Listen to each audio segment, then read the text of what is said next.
Hello, everybody. We are about to go live with episode 238 of GameSpeak Podcast.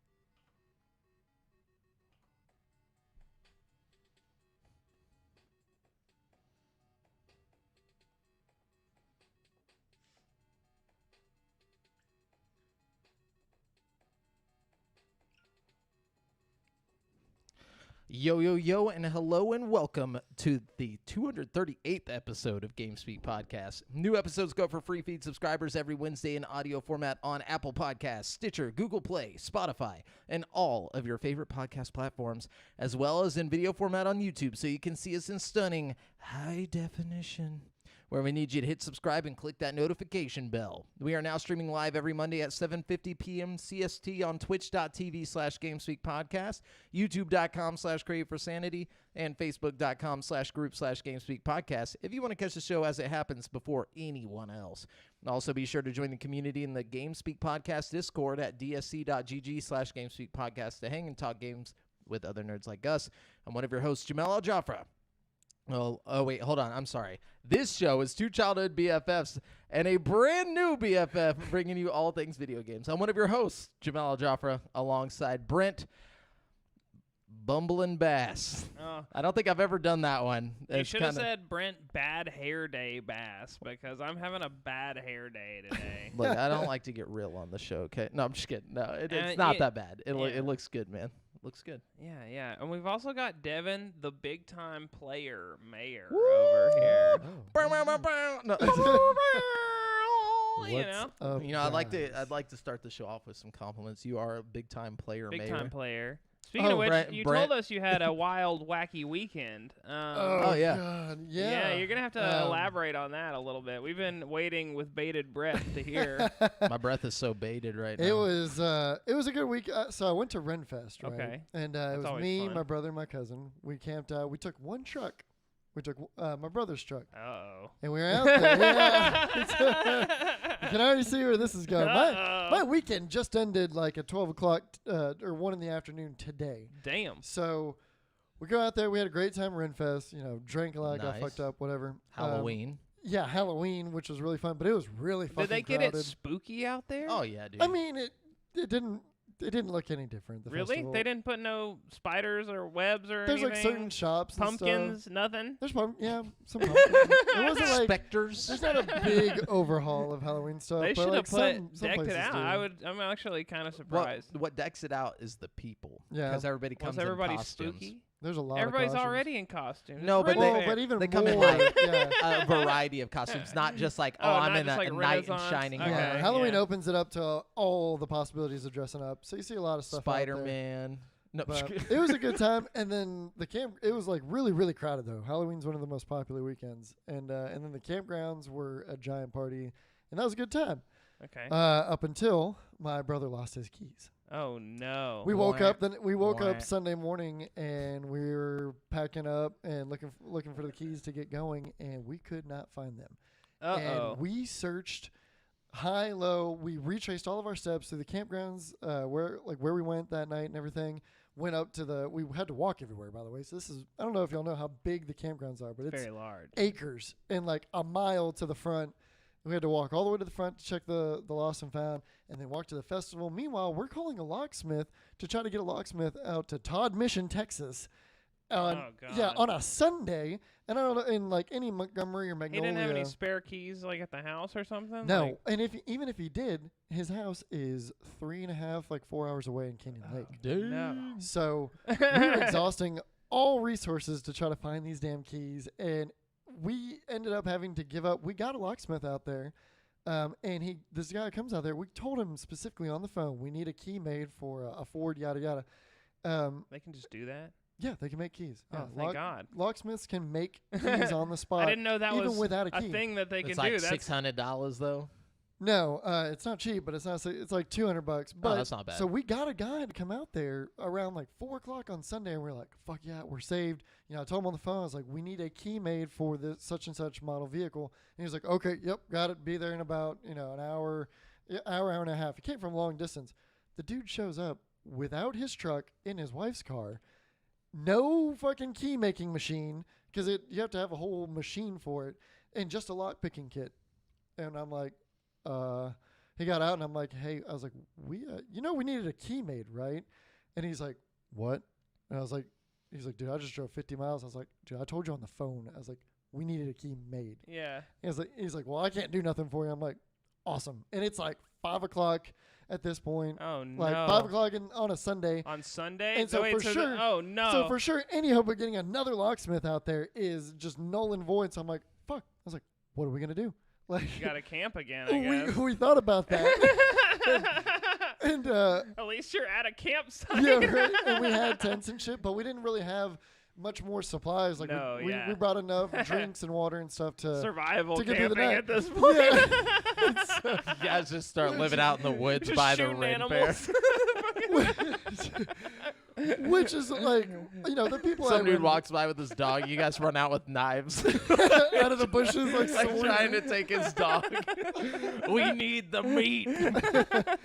No, we would have been fine. Like the people out there, everyone out at camp, like Renfest campgrounds, are super nice, and they Yeah. would have gave us shit and stuff. But we just didn't want to fucking stay out there another night. And also, one of my cousin, if we could make it back to my house, he could go home and still do his shit. Like he had work tomorrow, I had work today, Yeah. and then my brother Tate had class.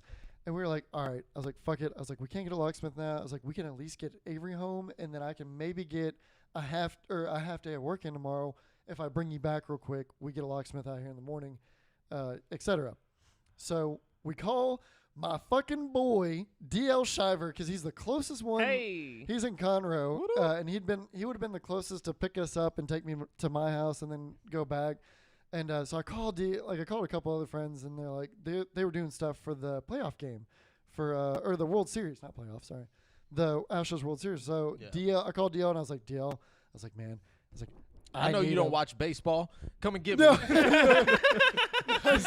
Dude, like the sun was setting, and I was like, DL, I was like, we need your help, bro. I was like, I've exhausted all resources. Like, we need to ride back to my house. So thank God, fucking clutch as hell. He comes out, picks us up, takes me back to my house, and then my cousin was able to go home. And then in the morning, me and Tate drive out to Renfest to go to his truck, and all the locksmiths in like Montgomery and Magnolia open at like 9 a.m. So I was like, all right, bet.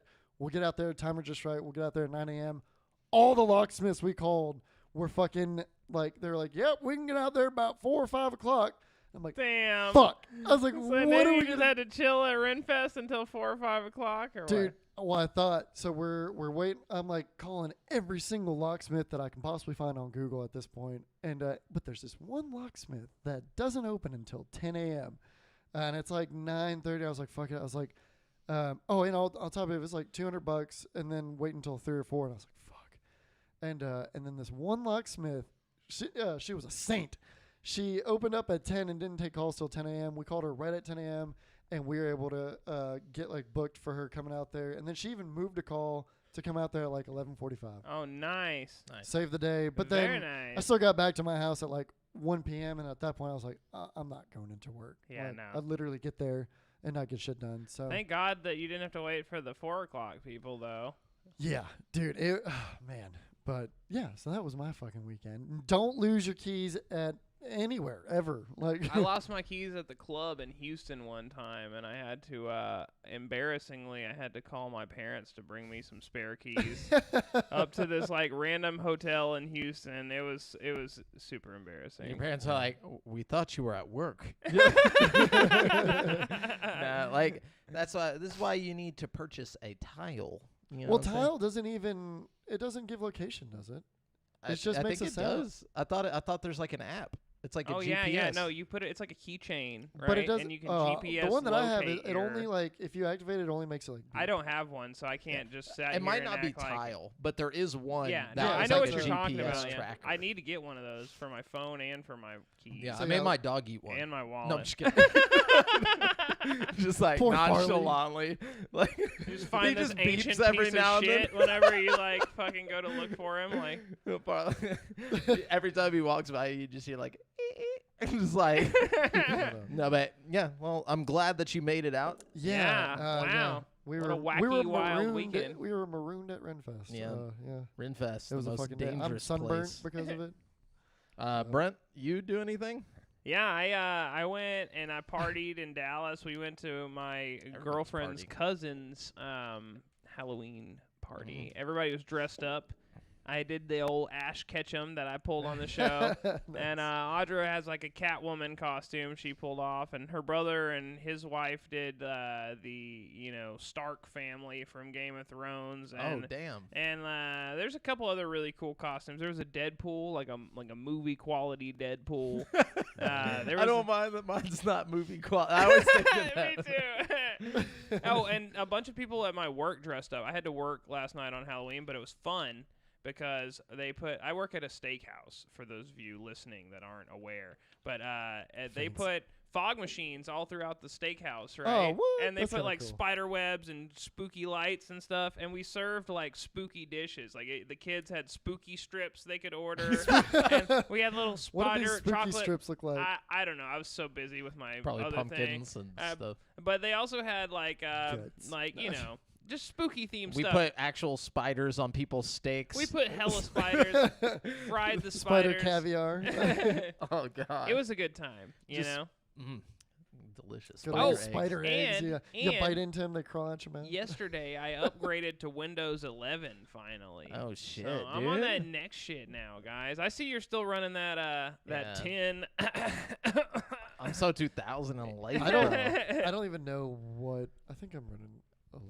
I'm actually on 12. Is your start bar still over here? Is there? Yeah. Yeah, you're on 10, dog. Yeah, Well, you're I'm still- not changing. still on that bitch Where does shit, it go? dude. It goes up in the middle, dude. You Fuck got to that. get with the times. Also, Fuck 11 is supposedly the most optimized for gaming. You're actually one of the few people that could really benefit from 11 because you have a 4K HDR TV, right? You're HDR, right? I'm running HDR on 10. Yeah, Yeah, not but like it's this, not dog. like this. Not like this. You got auto HDR on Windows Oh. 11 that will automatically up. And it's But the- free. It's but the free toolbars update in the right middle? now. huh? Toolbars in the middle. Yeah, I'm but sure I'm you out. can move it. I'm sure. bro, I'm sure you can. I'm sure you can figure something out that will work. It's with it's you. also it's a free update right now to get Yeah. 11. If Hey, you Okay. do. and they're rolling I'll it do it. out slowly. It's definitely check your updates. It'll tell you. You might have to do a few things in your computer's like BIOS to I'll like. do that tonight. Mm. Okay, so, So, we yeah, got a Jamal. couple things. I didn't do shit, all right? But I did watch The Wailing. First off, y'all need to watch that. The It's Wailing. like a South Korean film. I'm like on the South Korean like kick right now because they have a bunch of good shit actually. I'm on a pretty big North Korean trip. Oh yeah, dude. The movie, the quality of movies coming out of there are just insane. So the good. content. It's in almost North like Korea is. real. No, but anyways, no, but The Wailing is like very hereditary feeling in a way. Like I don't know, like the vibe of it.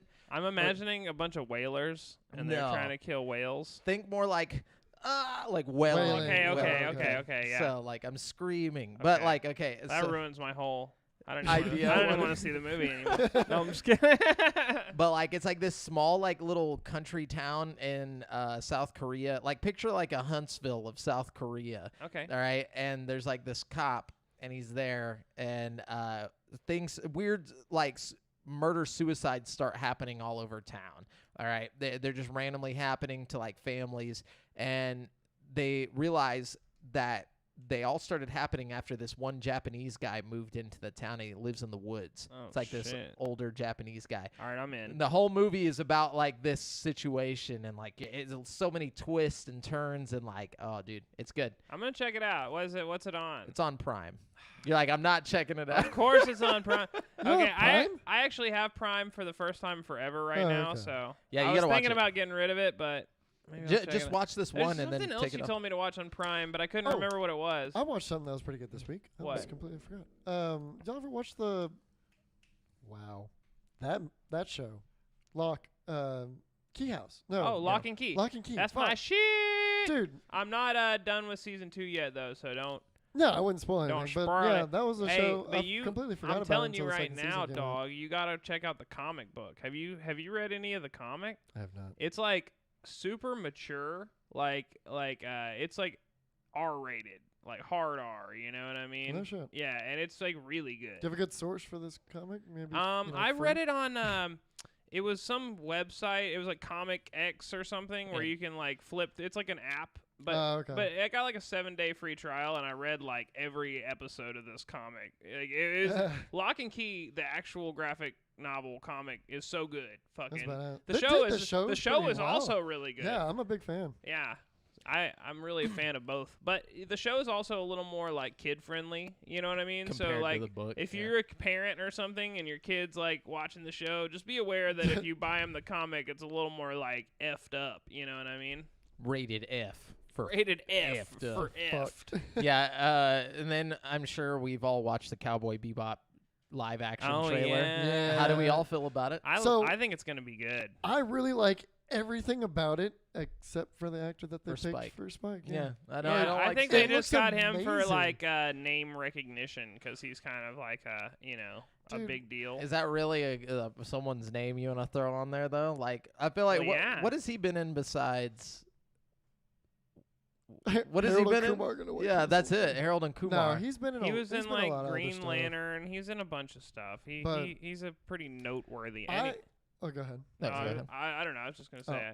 I was just gonna say I would have much rather, especially with Netflix working with a bunch of these like South Korean like studios and stuff.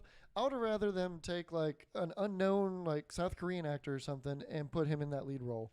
Yeah, like they're doing with the dude from Train to Busan, who's going to be playing in like the Eternals or something. He's going to be like one of the superheroes in there. No shit. Yeah. My problem is I feel like he looks too old. That's one of my main things. It's not even like aged. him as an actor. I just think he's a little too old for the role. He's too old. I mean? He's not like and this has nothing to do with like he's just not handsome. He's not handsome. Yeah, that's the problem. Spike is supposed to be he needs handsome, to be tall, dashing. slender. Yeah. Like I just don't think the guys, the other co-stars are perfect. Great. Yeah. Like I think they look great. That's my same problem with Leon from the Resident Evil movie. It's like, it's nothing against the guy. I think he's going to do a good job with his acting and stuff, but he doesn't look like what I think You know what I mean? You got to be stunning. You know what I'm saying? And they already got these these curly hair. Like, come on. They're like, we got to get him as far away from like the actual character as possible. But like Spike, like they could have got the dude from fucking Squid Game who plays gets him to play the first game in the train station. Right. Oh, that he would have been been a perfect Spike. Yeah. Like anybody but him would be great. Literally. Even the main character from Squid Game would be better than that guy. Fucking like he looks like him kind of, in a way, like more in the face. Like I feel like what's his name, John Cho, like the guy they picked. Yeah, John Cho. He's got like such a mundane like face. Like I think that's why he was in comedy. Like you know what I'm saying? Well, I know he can do action well. Like again, I think he was really good in that one movie. I think he was in Green Hornet, right? He was like the. No, that's not him. That's not him. They should have got that guy. That guy would have been. That guy was awesome. That guy was very handsome. Who was that guy? I forget that guy's name. Because he would be excellent, dude. Fucking, we need him, dude. Green Hornet. I'm already going. Green Hornet. Yeah, what's his name? Not Green Lantern. Did I say Green Lantern? No, you said Green Hornet. Okay. Jay Chow. Yeah. Jay Cho, Chou. Yeah, this guy looks like he's in. Okay, can you see how I got it mixed up? Yeah. Jay Cho. He kind of looks like the guy from Squid Game, like the guy who plays. That guy would be perfect, dude. And he can fight. He knows martial arts. His like action scenes in Green Hornet were awesome. Like, and the action scenes in the fucking trailer for Bebop, especially with involved Spike, they were like just slow. Yeah. That's actually my one criticism, because like everything else looks like filmed really well. But honestly, hopefully there won't be as much like. I mean, hopefully it's mostly like shootouts and people getting blasted and stuff. Like Cowboy Bebop was. Even move slow though. They never catch anyone anyways, so it's not like it's not like anything matters. I need to finish. I've watched a little bit of Cowboy Bebop, but I need to finish. Wait, you haven't seen the end? No. What the flip? Look, no. What the flip? You need to watch it, dude. You're missing out. The ship scenes look fantastic. Oh, in the yeah. trailer. Yeah. Like the world looks The cool. animation looks great, yeah. Really I like the dog. Really true to it. Oh, yeah, they got the corgi and everything. I'm down with that, so we'll see. Anyways, I'll have to see. Let's jump into the video game news, because there's some big-ass news happening in the world Whoa. that's not just specifically for video games, but for everything in a way. But just so you guys know, we are using articles. Sorry. Yeah, no, go ahead. I was like, I didn't mean to cut you off on you. Oh, no, you're good, bro. Just so you guys know, we are using articles from gaming news sites from around the web, and we do not claim any of these articles as our own. We're simply bringing them here to give you guys the news in one place. So let's we have a lot of news that came out of like the whole Facebook thing. Yep. I'll let you guys do the bigger parts of it. I'll just give the rundown of like them changing their name or whatever, and then y'all can go into like the actual like, because y'all will know more about this shit, like the headset and all that bullshit. Like, Brian will be the absolute on this. I didn't get to watch all the way through. So Brian there's watched it. honestly not that much to it. It was like an hour and a half long presentation, but they didn't talk about too much. Did you watch the whole thing? Yeah. Oh, okay. The Zuck tried his hardest to be human. So, okay.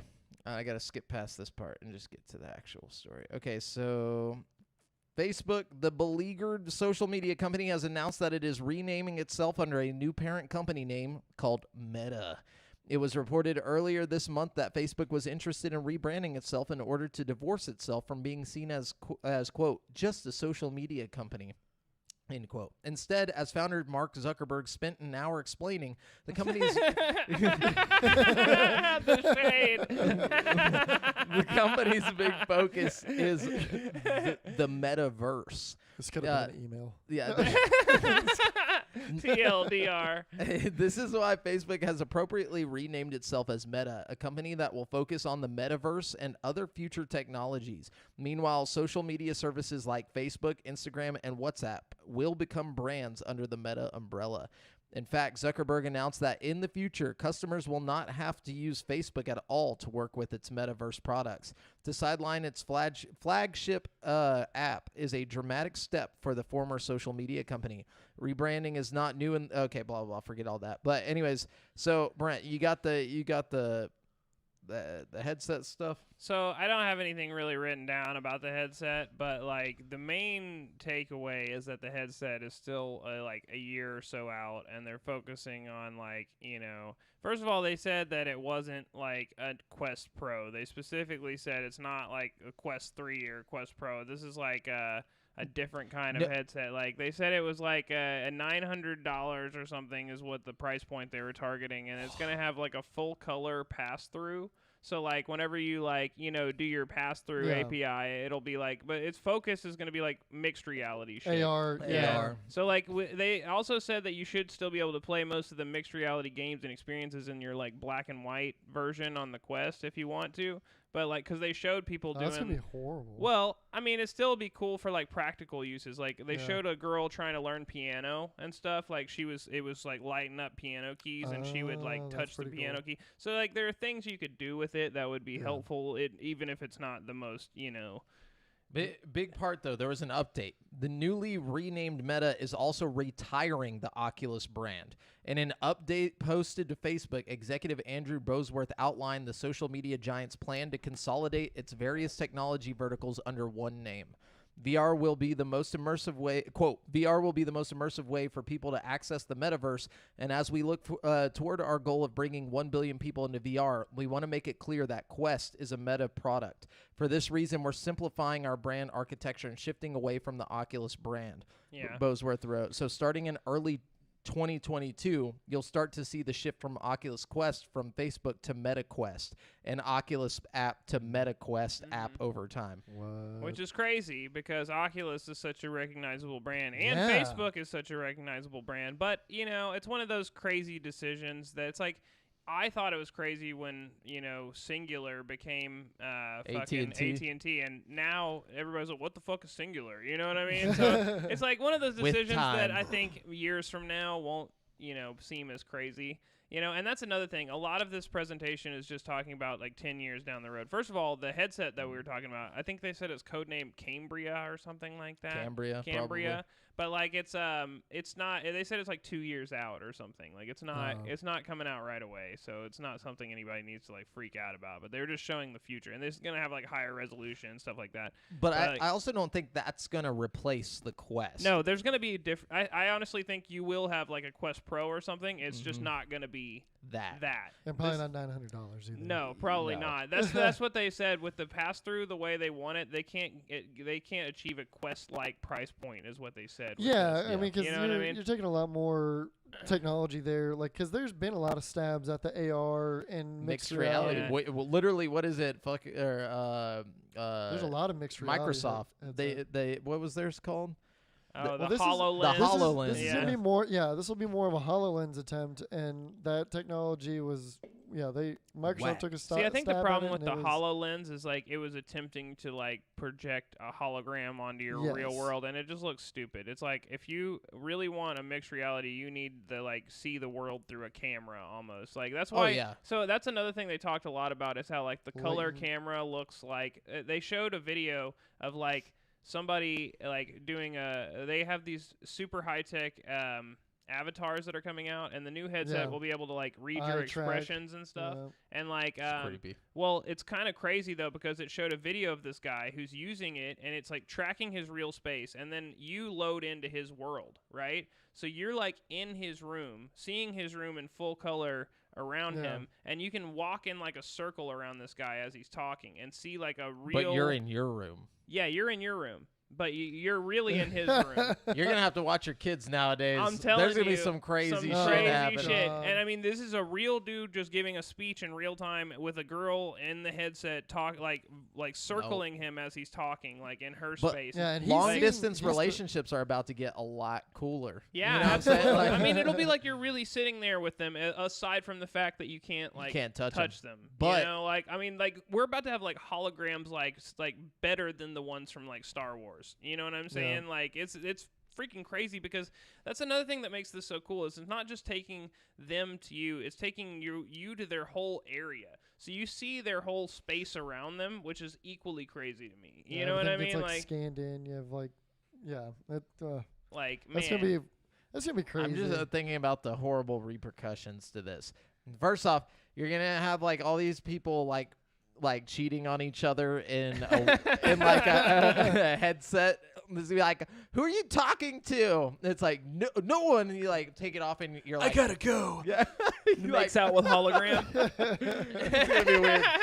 No, but Though, like before we get further into that, I just want to say the same guy that was saying that stuff earlier said, while we're retiring the Oculus name, I can assure you that the original Oculus vision remains deeply embedded in how Meta will continue to drive mass adoption for VR. yeah. So I mean, you know, it's not really going to change anything but the name. This is kind of shocking because it's ingrained in VR culture. Yeah. You know, Oculus was like the pioneer, you know, so to think that they're changing their name is kind of crazy. But I do not think this is actually a huge step into VR for Facebook. You know what I mean? Like, this is not them like saying, "Hey, we're stepping away from Oculus." This is them embracing Oculus to the fullest because they're trying to like create.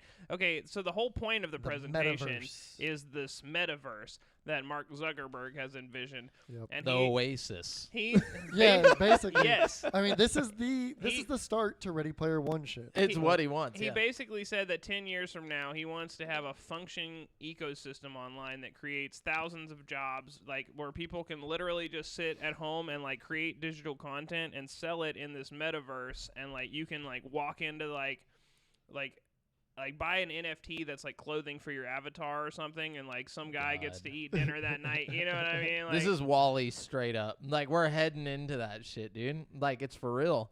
Like, we're going to reach a point to where no one leaves their house at all. Like, not even to go outside. It's like, why have a real dog when I can have my virtual dog?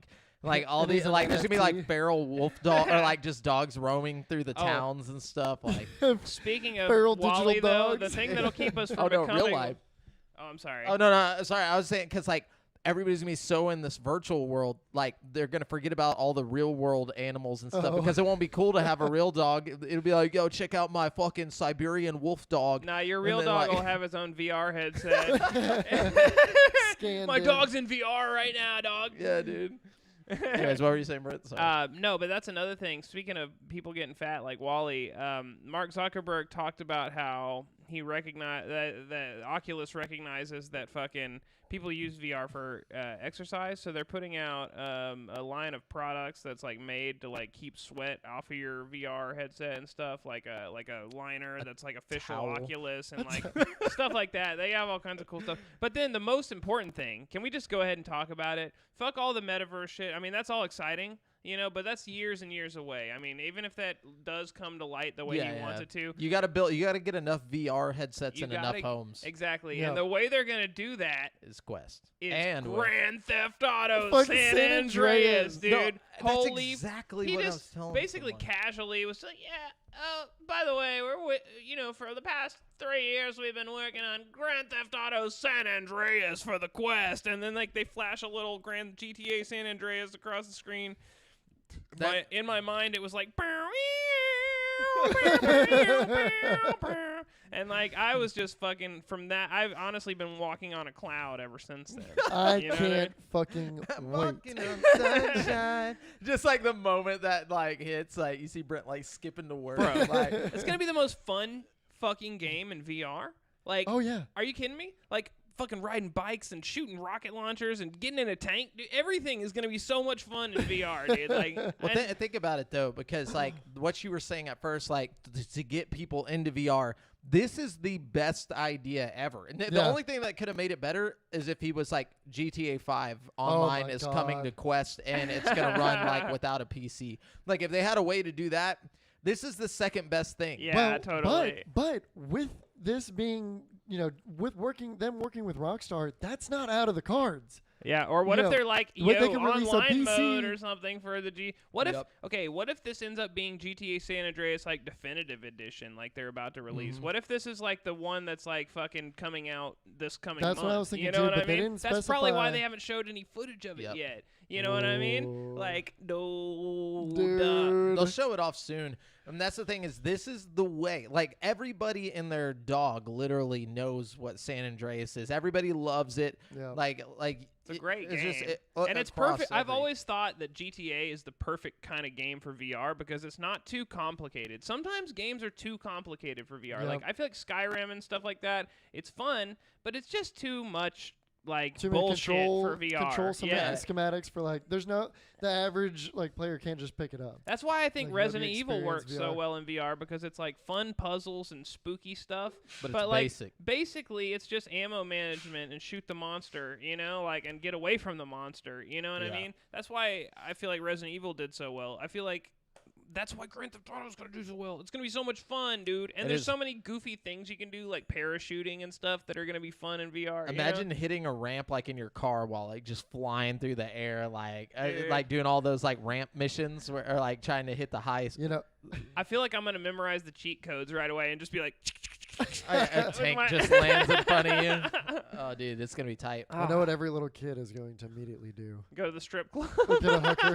Yeah, get a hooker. Now, San Andreas VR would be the perfect game to actually put Bigfoot in the Texas Chainsaw Massacre and Oh, all that stuff in. dude. Can you imagine if you were just like out in the woods, like running around, and all of a sudden, like you turn, there's just the fucking Texas Chainsaw Massacre chilling, dude. Dude, I'm a little sad that GTA San Andreas Definitive Edition is only coming to Game Pass for console. It's not going to be on PC. It's only going to be on Game Pass for console. Which Well, it's a kind good of thing I bums me got a out. Series Lame. X, dog. I know. It is a good thing you got one, you fucker. I probably won't play it that much, but still, it'll be cool to download. Dude, and I just, probably would. Although I might just wait. Honestly, I Buy might the whole not play any Grand Theft Auto until that shit comes out. I don't give a fuck. Because VR. honestly, I'm so hyped for that. Yeah, Like, and then they also announced Blade and Sorcery yes. for So Quest. it's which not is just Blade and Sorcery. It's Blade and Sorcery. What was it called? it's like a full game, right? It's like not it's just- like the new thing. It's like a dungeon crawler Yeah. type Blade and Sorcery where there's actually a point. Like it's not just like not just sandbox. yeah, like you're fighting from like room to room. It almost looks like Skyrim. They're like climbing ladders and fighting, but it's still got the fun Blade and Sorcery mechanics. Yeah, the physics and everything in that game are what make it. Like the Yeah. sword fighting is the best sword fighting of any game out there for VR. And the graphics don't look too toned down, honestly. I'm excited to try it out. I'm also excited. I know that it has mixed reviews and a lot of people were down on it, but I'm excited to try Medal of Honor when it comes to native Quest. I kind of want to try that. You know what I mean? I want to watch the little videos that everybody was so hyped about.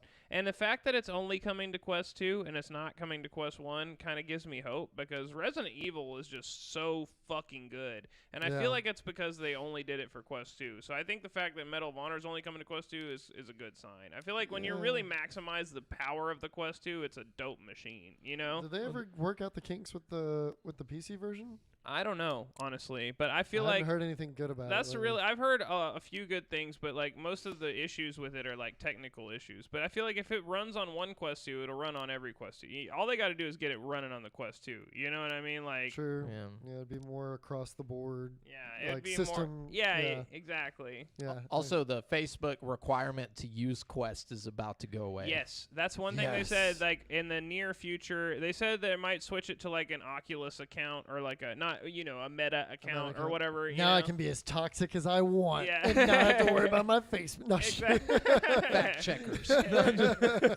Yeah, get the fucking vaccine bubble that pops up in my screen. You just You know, get fact checked in game. I'll tell you one thing I'm a little disappointed about, though. I was kind of hoping for news on the Splinter Cell or Assassin's Creed game that they announced. Yeah, You know what I mean? Because but they I mean- haven't said anything about that. But I mean, That's we a got- Ubisoft. That's not a Facebook problem. But it is, though. It's They Quest. said it at one of the Connects like a long time As in, ago. yeah, that you it's know gonna be what I mean? specifically Quest, Yeah, right? like it's a Quest like exclusive that they're, and then they just like didn't announce it. We don't know if it's going to be a remake of the original Splinter Cell or a whole new Splinter Cell game, or like, honestly, I'm cool with them continuing to just remake old games in VR. Like, I love that. Like, I am so down with that. Like, But fucking, they kind of started at the top, though. They already got Resident RE4 4, and yeah, it's San like, Andreas. where do we go like from what? here? Like, there's not many other old No, games. there's some though. other old ones that would be tight. I'll tell you that. God of War. God of War would Yeah, be but crazy, but how would you Old do God that? of War kind of The momentum would, or the movement on like the boss fights and stuff would be. God of War pretty- could be pretty cool like disorienting. Moss if you just made it like a 3D world you're playing God of War in, you know what I mean? Yeah. But that's definitely, there's other games I think that could be better. Like Oh, for maybe, sure, what that about was like just- Mafia? Like, okay, I think Yeah, Mafia but you would already be got cool. San Yeah, Andreas. you already got. Yeah. So? I'm wouldn't just pl- saying I wouldn't it's play very it similar. if I have San Andreas. Yeah. I would play them both. Fuck it. I've See, this just is played where Mafia and I'd play it again. Nintendo You know what I mean? needs to get in the game. Give us Mario Party in VR, dude. Like, can you imagine just like being able to Oh like walk on a board and My like God. just like I can imagine the mini games Jamal, would I get think, crazy. I You think- know, 'cause you could come up don't with say some- nothing else about it. We You gotta. can come we up got with an some idea we can crazy sell. mini games. Like I play. There's all It'd be kinds of fun. like fun like VR games that are just like cool concepts that would make cool mini games for Mario Party. Like there's a game So I'm called saying- Headmaster where you just hit soccer balls off your See, head. it'd be and so stuff, you know? easy because Yeah. you come up with these stupid little mini games, but then build it around a board game. You know, it'd be so Yeah. simple. Like just somebody in needs VR, to knock that Somebody would- needs. You don't even need Mario. Yeah, you just could knock just it make. off. Yeah, we need like In a. VR, that'd be fun as fuck. I fuck would play yeah. the shit out of that. because you could just be chilling with your homies playing these games. And or it would be a whatever. fun social experience. Social experiences go a long way in VR. I've noticed. You know what I mean? I mean, VR chat people spend. Yeah. And if way, it wasn't way too long Nintendo, in you could like, bring your own avatar from like the fucking VR chat or whatever. Just do whatever the fuck you want. you I know? will say this. Like RE4 has re-sparked my VR love. I've been like. I didn't know it spending all- died. No, it never died, but like it's definitely put a little gas on the fire lately. I've been playing my headset a lot more just because that came out. You know what I mean? Like Dude, I need to get one. I'm Yeah, you do. definitely get RE4 like right off jump. That's all I want, dude. I want that. I almost bought it like just for that, but then I was like, what am I gonna play after that? I mean, though? realistically, even if you just bought it for that, you could sell it for about what you bought it for. Like you could get your money back pretty easily on a Quest 2. Like I'm sure, but I'm too lazy. Like then I'd just have it sitting in here. I'm like, I don't know. I really want to play Phasmophobia. That's my real thing, but like it's just not possible with the PC. oh, I I'm have. gonna get me a graphics card one of these days, man, and you can. I'll buy your Quest. I'll buy your. Oh wait, no. Graphics card. No, because he's getting a graphics card for. He's got the Quest 2. Oh, you already sold your old Quest. I was about to yeah, say I'm I would just sorry. buy your old Quest from you, but not that would be able to play RE. I sold that thing for Four. $200, dude. I'm calling the cops. I It's know. a steal. I basically I bought my Quest 2 for $400 because I got the dope one with like the extra memory, and then I sold my old Quest for $200. So I basically only paid like $200 to upgrade. You know what I mean? Damn. That's the way I look at Could have it. only paid 100 if you just I got the know, 64 gig. But I really wanted the extra space, and now the minimum is 128. They I saw they that, bumped yeah, it I saw up, which that. I think that's a cool move on their part. Well, we've had lots of good news come out of that Facebook thing. It's time for some sad news. Uh-oh. PAX South is I thought you were gonna say canceled. PAX no Sun. more. Yeah, PAX South says while each of our other events has flourished, some of them drawing hundreds of thousands of attendees from around the world, PAX South hasn't expanded and to some extent has remained the same show that it was when it opened in 2015, wrote the PAX team in a statement. They continued saying, faced with that reality and compounded by the impact of COVID-19, we have made the difficult decision to bring PAX South to an end for the foreseeable future. Damn. They Where, said- where was that at? Dallas? I think no, it's probably.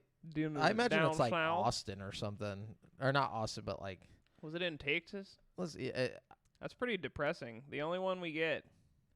PAX South. They paxed it up.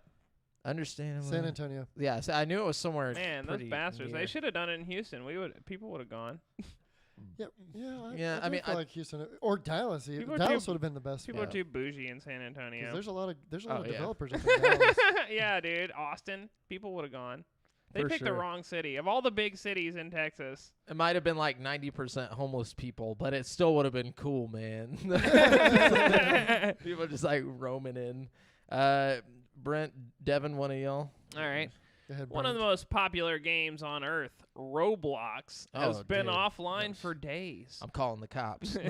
And some kids probably are calling the Little- cops yeah, right little now. kids are losing their shit right now. 'cause What's it's your like- emergency? Roblox is on. The outage has stretched past 60 hours. The Oh, developer shit. reported the issue on October 29th, and as of October 31st, the game is still down due to an unknown reason. I don't know if it's come back up. They're since- pulling a Facebook on us. However, we do know it's not related to free burritos or a hack. So I don't know what's going on over there at Roblox, but they need to get their shit together. There's a lot of kids that are probably fucking having aneurysms right now.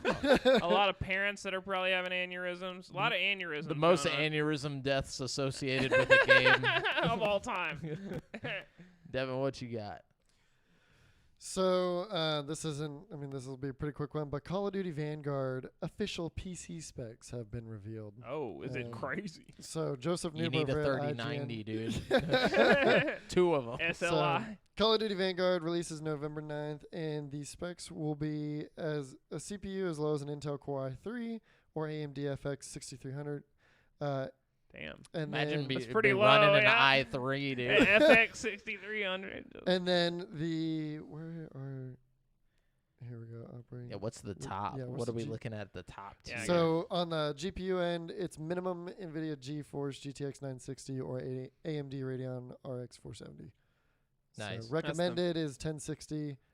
Oh, that's not bad. Competitive. There's a competitive Oh, option. Is 2070 or higher. Oh, 2790 jeez. or 3060 Ti. that's Um, what I want right or there. AMD Radeon RX 5700 XT. And then the Ultra 4K, they recommend a Oh, they're assholes RTX for that. 3080, RTX 3080 or AMD Radeon RX 6800 XT. So Okay. Nice. Well, looks like I'm not playing Ultra 4K. So, in an updated roadmap, CD Projekt has revealed that any further updates, including the free DLC and next-gen console updates, will not be coming until 2022. Effectively, there will be no more Cyberpunk 2077 updates for the remainder of the year. CD Projekt released an updated roadmap on October 28th, along with the previously announced next-gen update delay for Cyberpunk 2077 and The Witcher 3. The new roadmap ends 2021 with patch 1.31, which was released in September.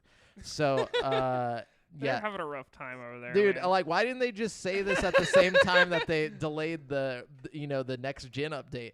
They just keep making Some part it of worse me for like themselves. thinks they legitimately think they're gonna get it out. You know, they're like, "We got this, guys." They're just super optimistic over there. I think that's their problem. You know? I guess it's just like, all right, we're gonna have to let them know we're delaying this next gen update. We can't have any more fuck ups, guys. No more fuck ups. You know what they 2 really- days later, Yeah, we got to tell them we're not doing shit this year. Like, it's just not happening. They should have just been like, you're getting it 2023, and then, like, halfway through next year, just been like, surprise, motherfucker! You know what I mean? That's what they should have done, you know? Dude, by the time this game, like, the next-gen game comes out, like, nobody's going to give a fuck. Like, yeah, it's honestly, I don't a think anybody shame. gives a fuck right now. You know, like, that's Head in the water. It's a shame because, like, it was such a good game that's just never going to get the, like, credited due until, like, 10 years from now when it's looked back as, like, a cult classic. You know Or they what fix I mean? all the Like, shit. Like, yeah, once if fix all they the fix bullshit, it. I don't yeah. think it would be a cult classic at the point it was when it first came out. It's going to be viewed as, like, Vampire the Masquerade Bloodline. Like, that game was unplayable when it came out, but there's still people that, like, revere it as one of their favorites. Like, But they fixed it over time. Like, not really. No, Oh, okay, they okay. didn't. There's, like, fan patches that you have to download to make the game work. Like, I'm hoping that they pull a No and Man's even then, Sky. it's fucked. Did they at least fix the cop situation in the game where, like, the cops would Yes. just keep Yes, spawning yeah, on they you? Yeah, did they- fix they that. As long did as fix that's that. fixed, I guess it could be, like, a cult classic. It had a lot of potential to be amazing. It's one of my like- favorite games I've ever played. I mean, it's not gonna make my like top 10, but it's still really fun. Like I played it for a long time. I really enjoyed the story. You know, the graphics are insane. The graphics are great. Like I don't know, it's got a lot of things going for it. Like I really don't think it was like a bad game. Like there's parts of that game that like really stuck with me. Like I don't know. yeah, it's got full frontal nudity, you know? Definitely some of the most graphic sex scenes I've ever seen in a game for sure. I don't know if that's a pro or a con. Yeah. It's almost a little too much at times. Like it's one of those where you're like in the room with your girlfriend and you're just uncomfortable as fuck. Like you know, you just have to turn around and be like, I'm not into this this. is not porn. I'm not into it. Not watching porn. It's part of the game's story, okay? You're like hitting every button trying to skip it, like enter, escape. I thought space. Sky was a girl's name. I swear. I still remember that. That No, shit was Angel or whatever. Yeah. That's fucking hilarious. Anyways, Brent.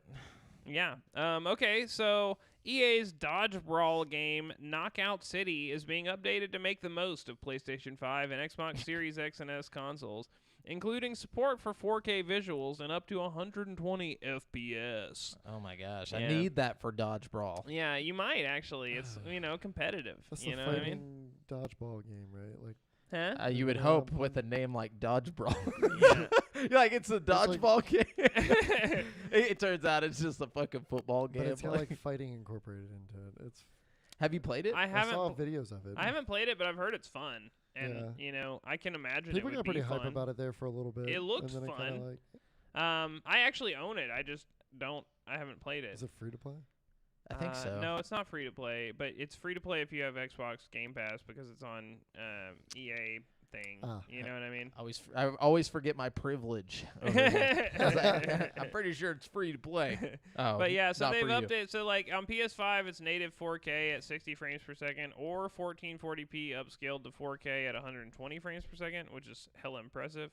Xbox Series X is native 4K at 60 frames per second, or 1620p upscaled to 4K at 120 frames per second, which is also hella impressive. And the Xbox Series S is 1440p at 60 frames per second, or 1080p at 120 frames per second. So, you can definitely look forward to a better experience if you're playing on that next. Cool. Yeah. All right, Devin. So we got Stella Chung over here at IGN. Apex Legends Season 11 Escape. New gameplay details, including Ash abilities, new map, and a new gun. So for our Apex players out there, I know Apex is still pretty popular. I suck so bad at it. Apex Legends Season 11 Escape is right around the corner, and we're getting a lot of new content. From the biggest map Respawn has released for released for Apex Legends yet, to a new weapon and legend coming into the games. That's an ad. There's a lot to take in, but don't worry, I've got you covered. Let's go over. So the new challenger is Ash. She, we'll bring it. In terms of abilities, Ash heavily mirrors a Titan's ability from Titanfall.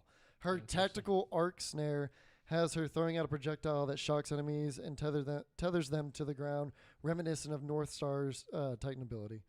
So Ash's tactical requires you to be extremely precise with how you deploy it. If you throw it to the ground next to your enemies, it needs to be close enough for the enemy to catch it in the tether. As far as the map, so the map is going to be Paradise Storm Point. And in the picture, it doesn't look that big. But the new map, Storm Point, is the biggest that Apex has seen yet, and there's a lot to explore within it.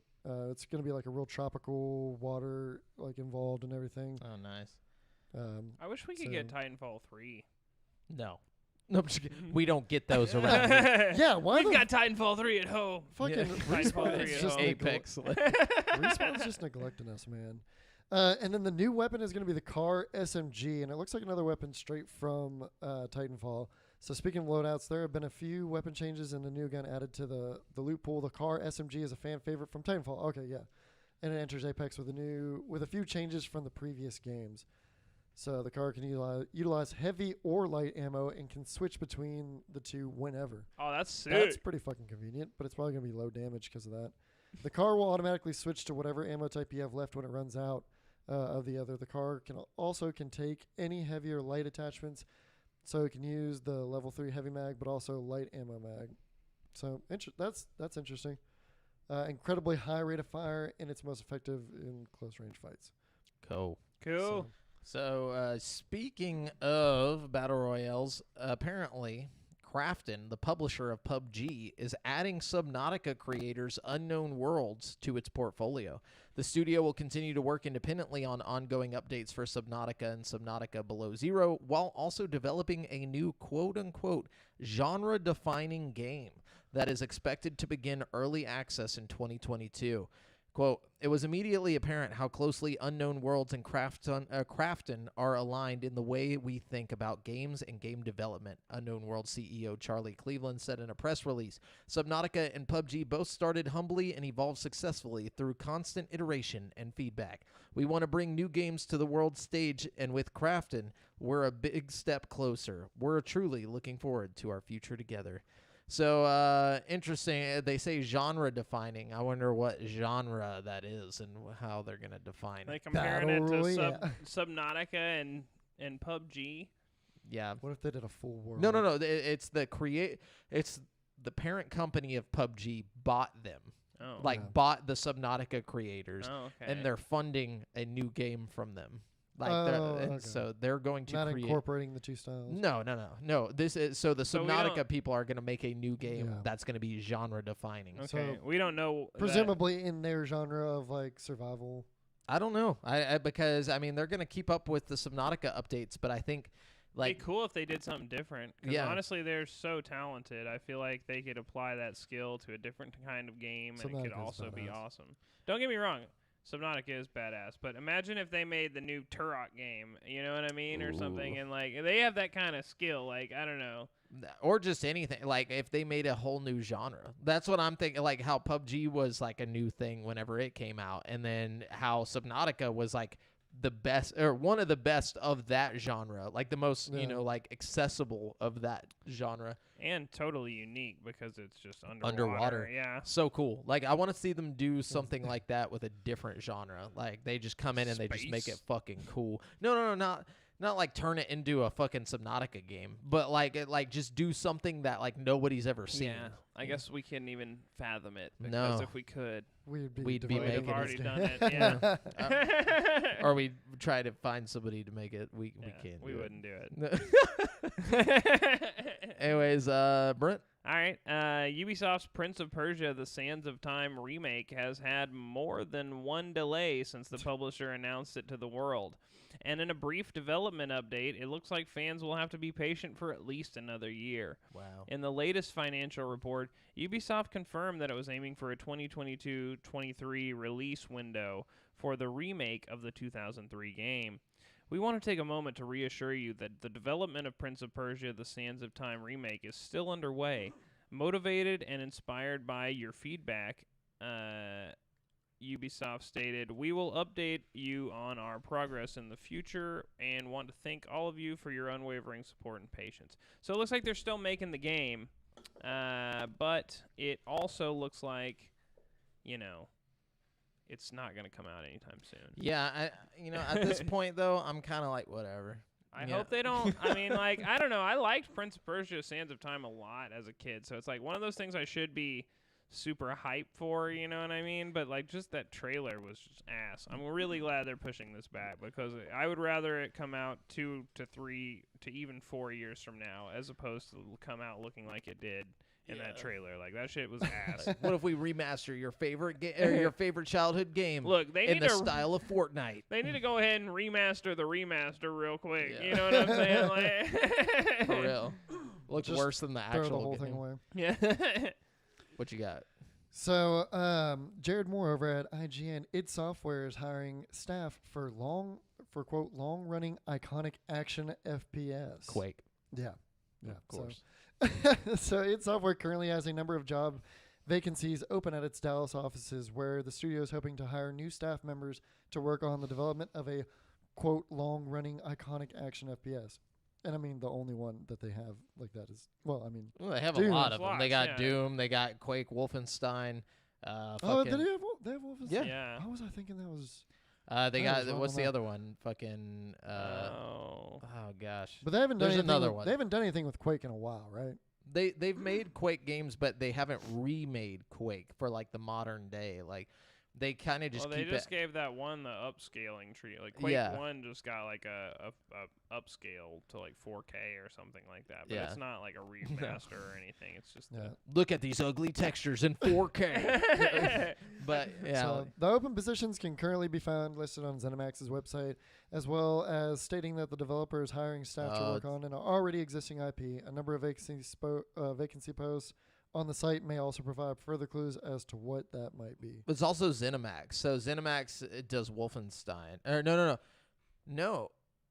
That's Machine Games. So what is ZeniMax? I forget what ZeniMax does for them. Let me see. ZeniMax is for id. I'm not sure. They're Elder For- Scrolls Online, right? Yeah, I was gonna say for Bethesda.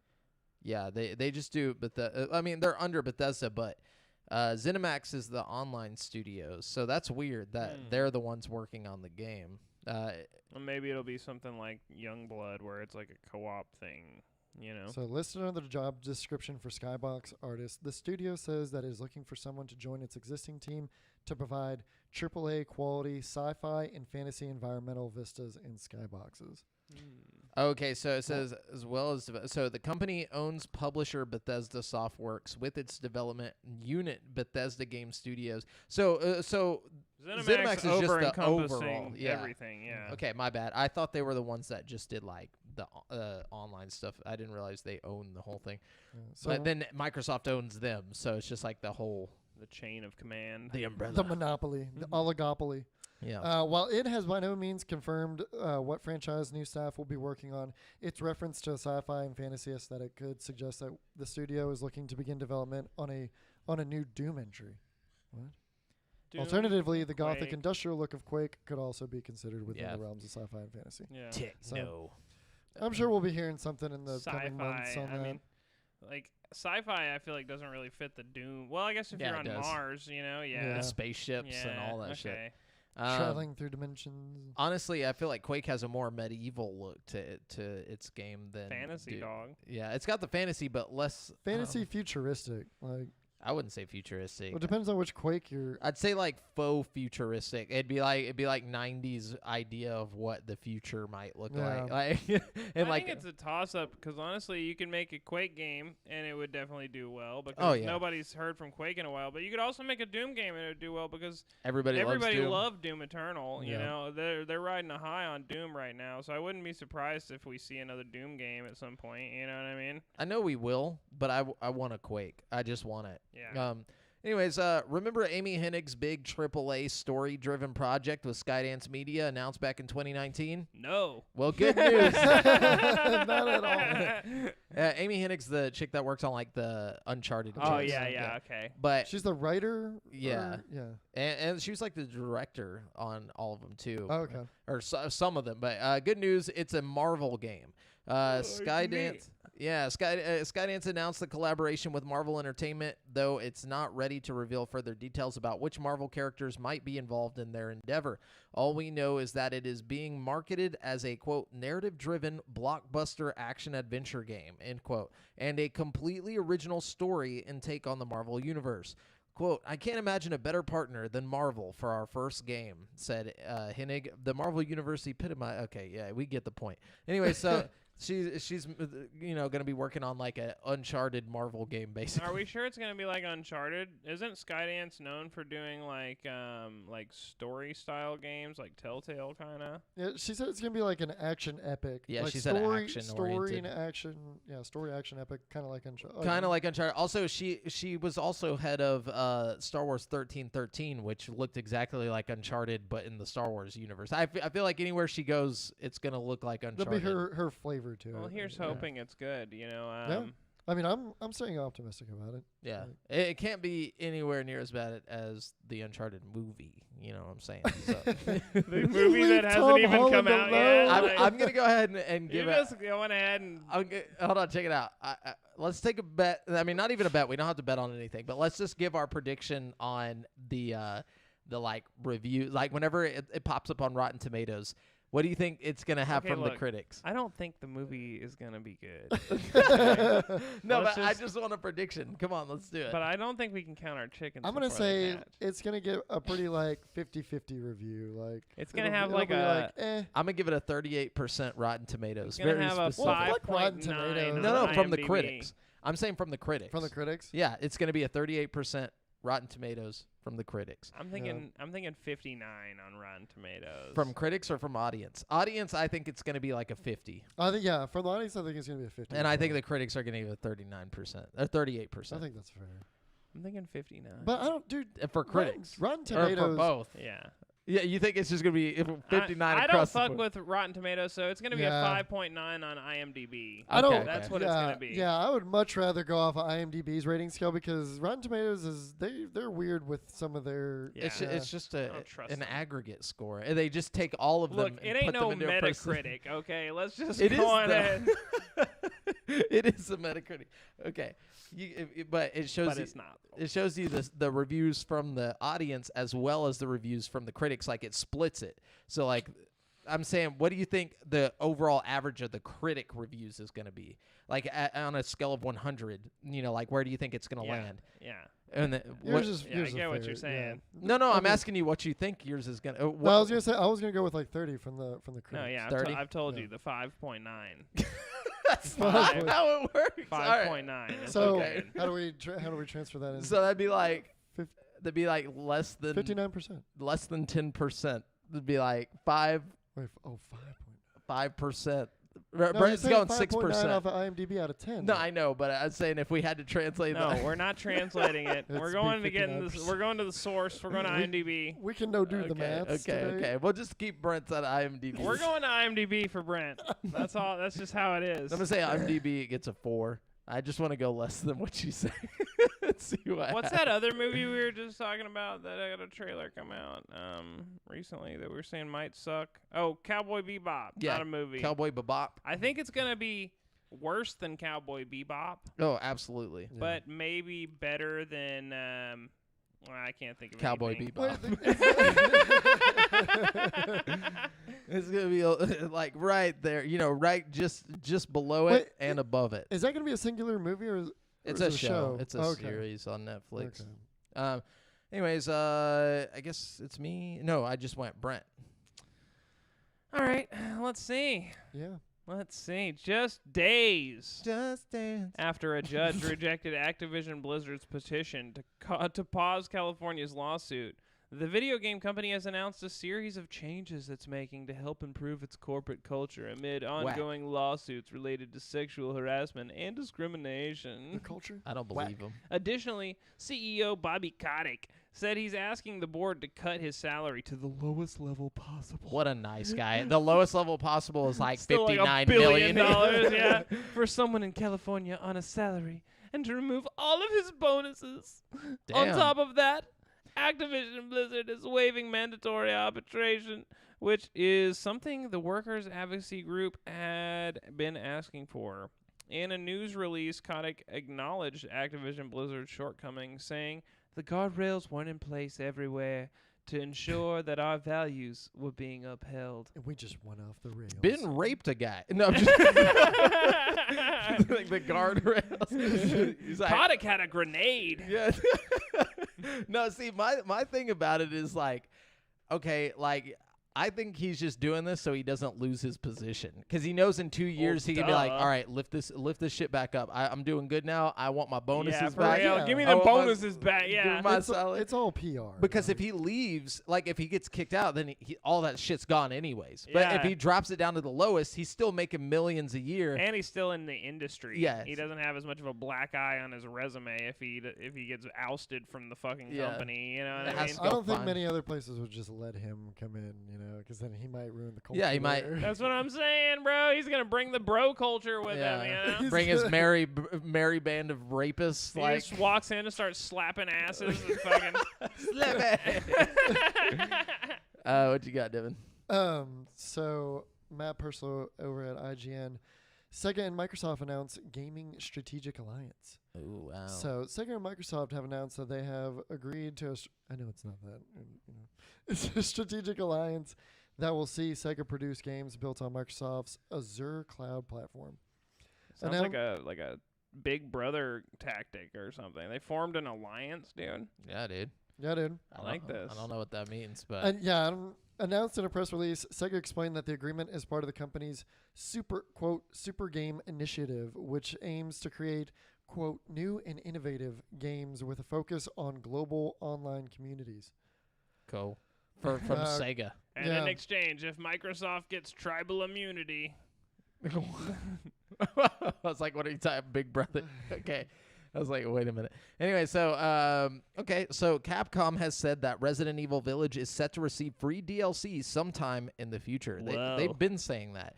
But news of the free DLC was published in the company's recent annual integrated report as part of the lengthy document, which looks back on the studio's year as a whole and also outlines its plans for the future. Capcom's director and executive officer, Yoichi Igawa, spoke briefly about the company's development strategy and how plans for Resident Evil Village would factor into that.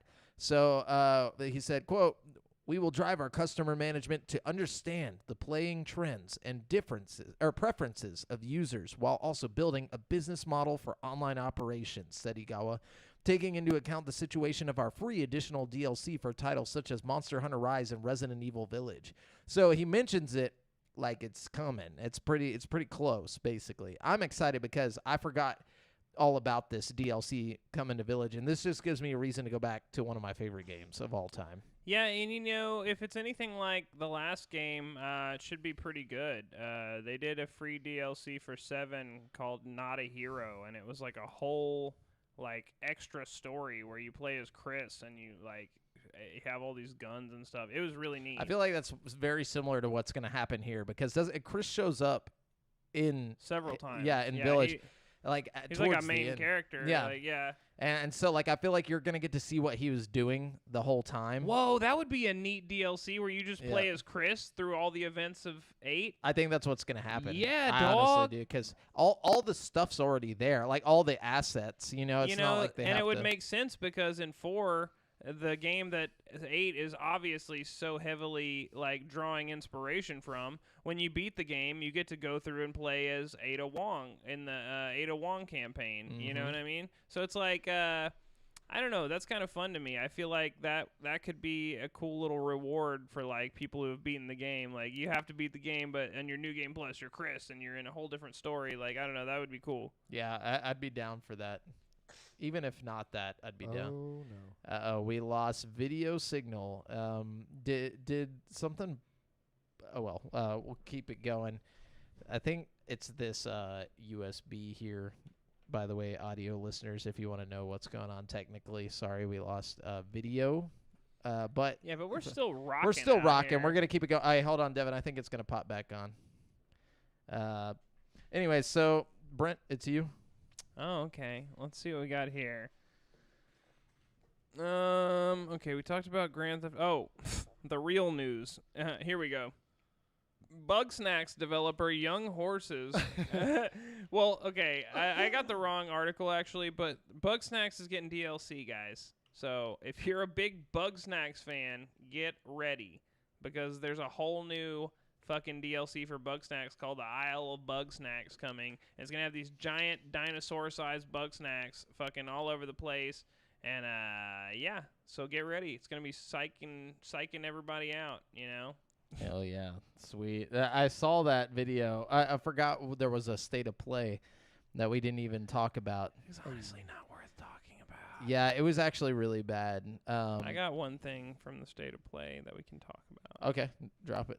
Well, it's somewhere way down my list of things. I'm trying to go in order so I don't miss anything. So we'll talk about it later. Sweet. We're back on video, by the way. For all those people really worried In that case are you were listening listening, to the audio, yeah, and you're you were just oh, God. damn, what happened to their video? Sitting on the edge of their seat, The suspense. So Devin, I am out. okay. I had So a lot of articles that y'all have already gone through. Damn. check it out. So in a new blog post, Activision announced that Ricochet implementation will begin in November with the rollout of Call of Duty Warzone expected on December 2nd. Starting on November 5th, server-side implementation of Ricochet anti-cheat will begin rolling out alongside the launch of Call of Duty Vanguard. Then, on December 2nd, Season 1 will kick off. Vanguard players will have access to new multiplayer maps and 24-hour early access to Call of Duty Warzone Pacific, at which time Ricochet anti-cheat will begin rollout in Warzone. So here's the big thing about it, though.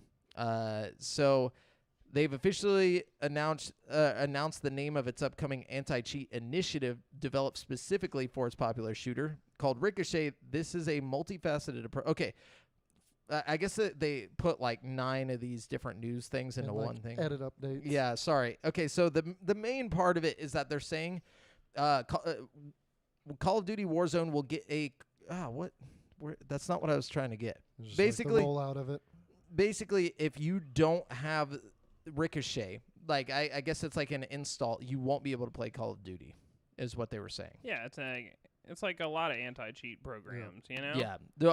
Like just going forward, you won't be able to play any Call of Duty games online without Ricochet. Good. Yeah, so that's Good good riddance.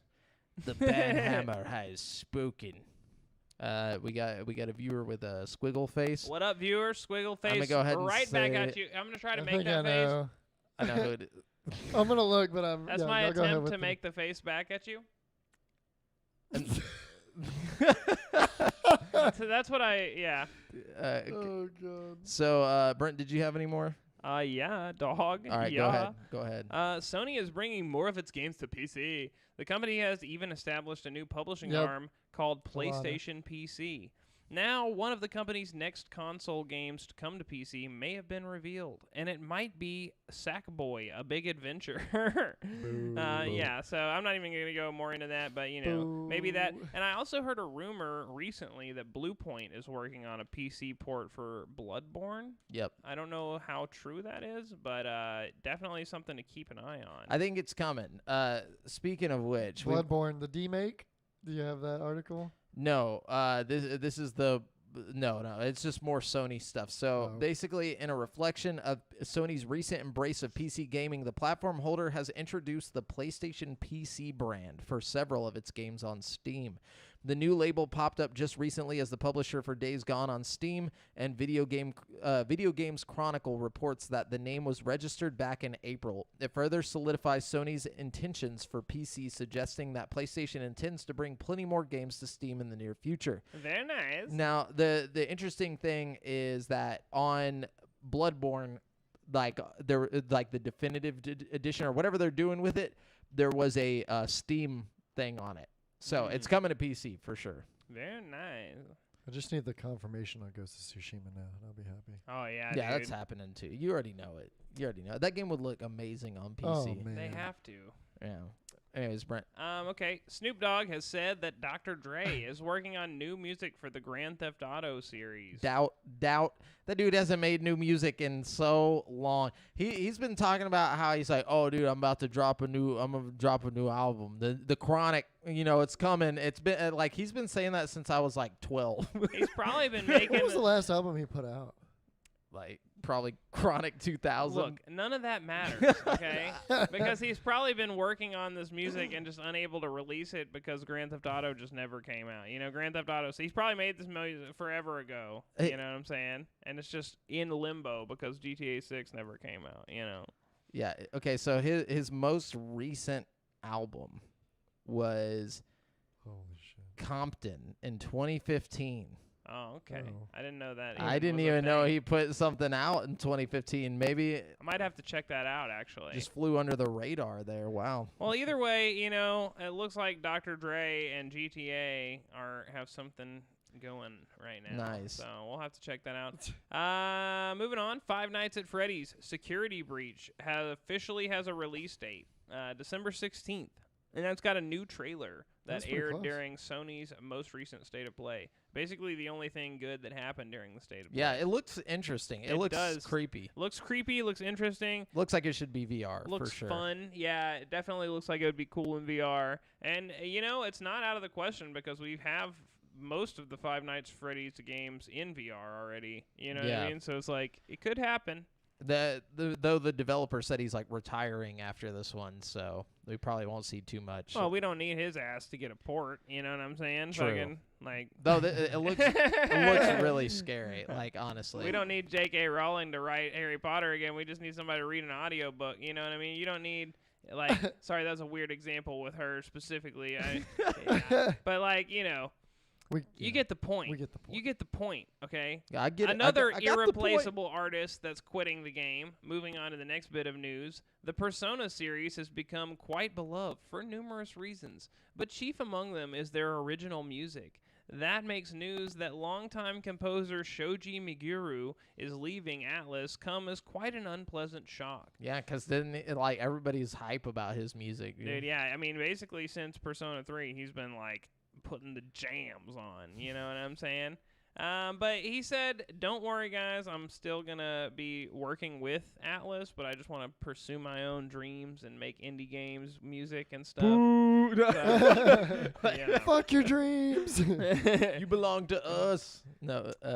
Okay. Hold Let's on, see. I got a little bit more. Oh, you I got a little more. Yeah, I got a little more. Okay, so this coming off. Oh man, what a bummer. He always busting out bangers. He definitely is. I've never even played the games, but I've heard the music. Thanks to Brent. The music's great. But yeah. So we were talking about NFTs and making money in games and stuff last week.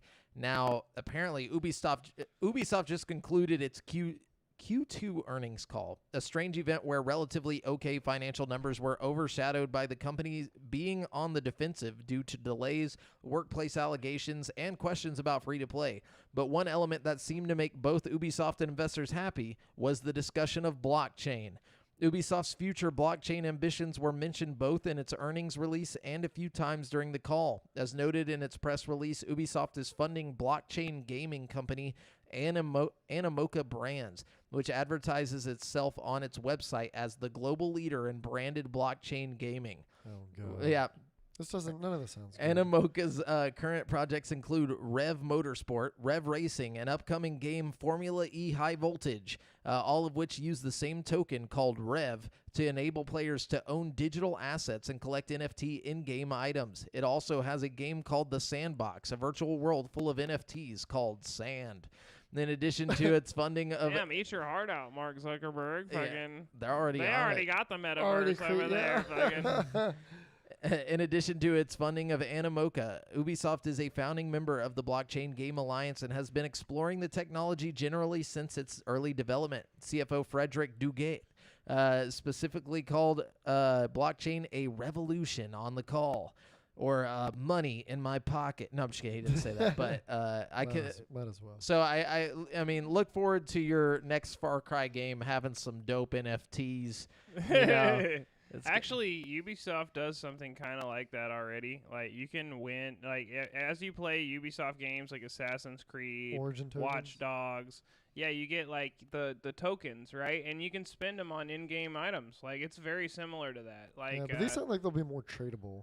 Yeah, Yeah. also, like, you'll have, like, a cool skin that only you have. Nobody else in the game could ever get that skin unless they buy it from you. Yeah. Or, like, Mark one of the Zuckerberg 100 talked people. a lot about that in his little metaverse thing and how you're going to be able to fill up your little VR room with all your digital shit that you buy, and then you can trade it to people and sell it For real online. money. Yeah. Like, that's where it becomes NFT. Like, I feel like nobody is going to buy your Ubisoft gold coins, like, in the game. You know, like, not for real money. No. But, like, if somebody saw you had, like, a dope pirate hat that nobody else had, and they're like, dude, I want that pirate hat for my dude, and it's like, sorry, bro, this is the only one.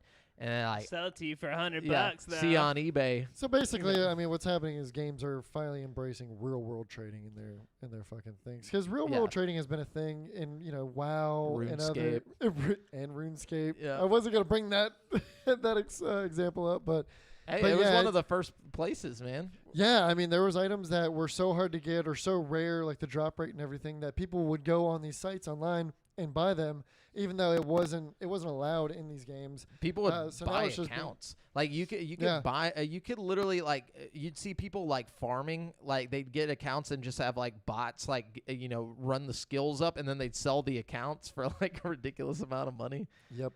But anyways, Brent. Anyways, Nintendo Switch Online subscribers who have upgraded to the new higher cost expansion pack can now play N64 games on the go. Unfortunately, some fans are less than pleased with the service, citing various technical issues and lack of support for N64 features like the controller pack. The N64 classic The Legend of Zelda Ocarina of Time is sure to be one of the service's most popular games, but it's clear that something isn't quite right with the version of the game Nintendo is currently offering. Screenshots shared on Twitter show the Nintendo Switch Online version doesn't look the same compared to other previous versions, with differences in draw distance, water textures, and fog. Some of those differences look like they may come down to variations between the Japanese and North American versions, but it's clear that the version currently being offered as part of the service isn't living up to the fans' standards. It's bad whenever you can just get an emulator and have a better situation. Yeah. And then there's also input lag apparently. Like you do your thumbstick. It's Nintendo, bro. Like that, they don't care. They just want your money. It's unfortunate because like they have the most solid fan base ever. Like, but they just don't give a fuck. They're just like, here you go. Here's some garbage. We know you'll buy it, you piece of shit. And then every time we're just like, yes, please. We need more. Garbage. Just like living off of like our nostalgia and like our love for these characters and mascots. But the thing is like, once the fucking that's gonna end. No. Once the Steam Deck drops and you can just emulate the shit on your Steam Deck, who the fuck needs a Switch? Bro, I'm telling you right now, I'm selling my Switch like the second I get a Steam Deck. Like, there's no point in me having a Switch anymore at that point because I will take my Steam Deck with me everywhere, and I've got like thousands, maybe not that. I've got like 500 to 700 games somewhere in that range of like Jesus Christ. On Steam. Yeah, like. That's on the low end of typical Steam accounts. Like I feel like I know people with Steam accounts that have just thousands and thousands of games. I wouldn't be surprised. I don't even know anymore. I have to look. I have a lot, and I've only but like the point is, I would be at no shortage of things to play. Like the second I got it, you know what I mean? You'd be good to go. You'll never get to play Breath of the Wild 2, but I mean, you didn't even like the first one, so who cares? Yeah. So a video game based on A Quiet Place is currently in development and due for release in 2022. The game is being created by Saber Interactive, Illogica, and Epitome, and is said to be an, quote, untold story of survival in the A Quiet Place universe, end quote, suggesting this will not follow the events of the acclaimed horror movies from John Krasinski. So it says the first official video game set in the terrifying A Quiet Place universe will deliver an original story and gameplay that captures the compelling suspense, emotion, and drama for which the series is famous. And a statement from Saber Interactive says the game is in development by Illogica, a Montreal-based studio with veteran talent from the Rainbow Six Siege and Far Cry franchises, and published by Saber Interactive, the Embracer Group company behind the hit game World War Z and the upcoming Evil Dead the game. Huh. Well, if you want to make this game good, I think you're gonna have to make it like Plague Tale Innocence, kind of like just not a like when I first saw that and thought about a game that would be Quiet Place, I was like, oh fuck, okay, you're gonna be sneaking around everywhere. Like, but this with the people that the talent that they just talked about, that makes me think that it's gonna be more action. Fighting these things somehow. I don't see it as that. I see it more stealthy. But I really think you have to be quiet. I think you will have combat, but it'll be like against other humans in the world, like Plague Tale Innocence. Or The Last of Us. I think the monsters are going to be like the rats from Plague Tale. I can see this whole game just functioning like Plague Tale. Like, I really can. Except for instead of like darkness and light, it's going to be more about sound, like stepping on different surfaces to make different sounds and stuff, you know? Or Or check it out. This is how they're bringing back Sam Fisher. All right, so God, drop no. him into that universe. That'd be the Jesus ultimate Christ. fucking crossover. But bro, what you got? Okay, Xbox is reportedly working with a third-party studio to develop an action RPG with a soundtrack made by legendary hip-hop group Wu-Tang Clan. Which, okay, first off, is it the whole group? Like, I mean, obviously, Old Dirty Bastard is not there. Yeah. You know, like, Yeah. it's just like, what is happening here? Is it going to be like hip-hop music, or is it going to be like what RZA did for fucking Kill Bill? Kill Bill's whole soundtrack was done by RZA. And Wow, I didn't know that. Yeah, it doesn't sound anything like Wu-Tang. It's just music. Like Dude, all I can hope for is that we're getting some kind of like 50 Cent Blood in the Sand type game with Wu-Tang Clan where you're just beating everybody up. That would be my perfect game.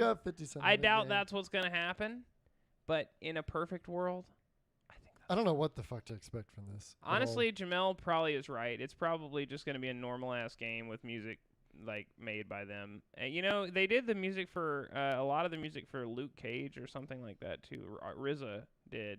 Yeah, Like, he does a lot of movie soundtracks, and Yeah. like it's not hip hop. Like yeah. he just does. Well, some like, of it is, but like in Luke Cage it was, but not all of it. Like, Yeah. some of it was like, but some of it was just like ambient, like background music and stuff. that he's was- almost like a Trent Reznor, like where he just comes in and makes like ambient stuff, like what you're saying, and yeah. So like that's what I'll say. Okay, so the producer for the music on Kill Bill was the RZA and Quentin Tarantino Lawrence. Huh. Interesting. So, but anyways, yeah. So I think he's the one who came up with the siren sound. You know what I'm saying? Like, it's pretty cool. So I think honestly, it's just gonna be a dope game with good music. That's it. There's just gonna be some good ass Don't music. kill my high, Jamel. God Bitch, damn. don't kill my vibe. No, but I'm not hating. I think it's better that way. I need Wu-Tang, and I want to be like playing as Wu-Tang, and every time I kill somebody, like I want it to be like Wu-Tang Clan ain't nothing to fuck with. I'm just, I'm all about it. But anyways, characters from Rick and Morty, the Justice League, Scooby-Doo, and more could soon be facing off in a Smash Bros-like brawler, if a series of leaks are to be believed. Right now on Twitter, an image is circulating showing the alleged roster for a Warner Bros. Crossover game people are calling Warner Bros. Multiverse. The picture shows 13 character icons, including characters from many recognizable movies and shows. Here's the list of every character shown: Steven Universe, Batman, Harley Quinn, Finn from Adventure Time, Jake from Adventure Time, What? Shaggy from Scooby-Doo, Superman, Wonder Woman, Gandalf, Rick, Bugs Bunny, Tom, and Jerry. Well, I mean, we all know Shaggy's gonna whoop everybody. oh yeah, whenever he goes Super Saiyan. Yeah, like- his full power. There's also an unknown character in the top left of the roster. Each character has a symbol attached to them. The symbols include a fist, a projectile, a sword, a shield, and a symbol that looks like wings. These could represent different class types, similar to the Mii Brawler, Sword Fighter, and Gunner type seen in Super Smash Bros. The game was originally leaked late last week on Gaming Leaks and Rumors on Reddit, accompanied by a recent trademark for the name Multiverse. Games Beats. Jeff Grubb said the WB platform fighter is real, but that it is not being developed by Mortal Kombat and Injustice Studio NetherRealm, as some had been led to believe. Why not? So- Because then it wouldn't be a Super Smash Bros. Fighter. It'd be a Mortal Kombat. Dude, if they don't put Harry Potter in this game, I'm gonna be mad as hell. I didn't even think about You know what that. I'm saying? dude, Warner Bros. Is in charge. You know, they have every. You could also do Westworld. You could do Oh like God! there's yeah. so much shit you could do with a Warner lot Bros. of Warner Bros. Stuff. Bugs Bunny, any of The the Looney Matrix. Tunes. Yeah. Like you could have Neo in there. You could have like the Warner Bros. Multiverse could be dope as fuck as a Yeah. fighter. You could do a lot of things. If That's I- for sure. As long as it's developed correctly. Like if you got somebody back there making it like as good as Super Smash Bros. Or at least on par with it, then dude, like that'd be a great ass game. You know what I'm saying? Like Right. you're gonna have Scooby fighting Neo. You know, you're gonna have like Rick and Morty fighting Finn and Jake. Like it's gonna be tight, dude. Oh man, I'm excited for that. If it comes out the way that they're Yeah, talking if about they it. do it right. But anyways, That's all I got. Okay, yeah, I think that's all I got. So we're going to move on from the news and jump into this week's releases, where I'm going to let you know which brand new games are coming out in the next 7 days for you to waste your money on. And this week I'm talking straight waste your money on. So we got Conway Disappearance at Dahlia View. It's coming to PS4, PS5, Switch, Series S and X, PC on November 2nd for $26.99.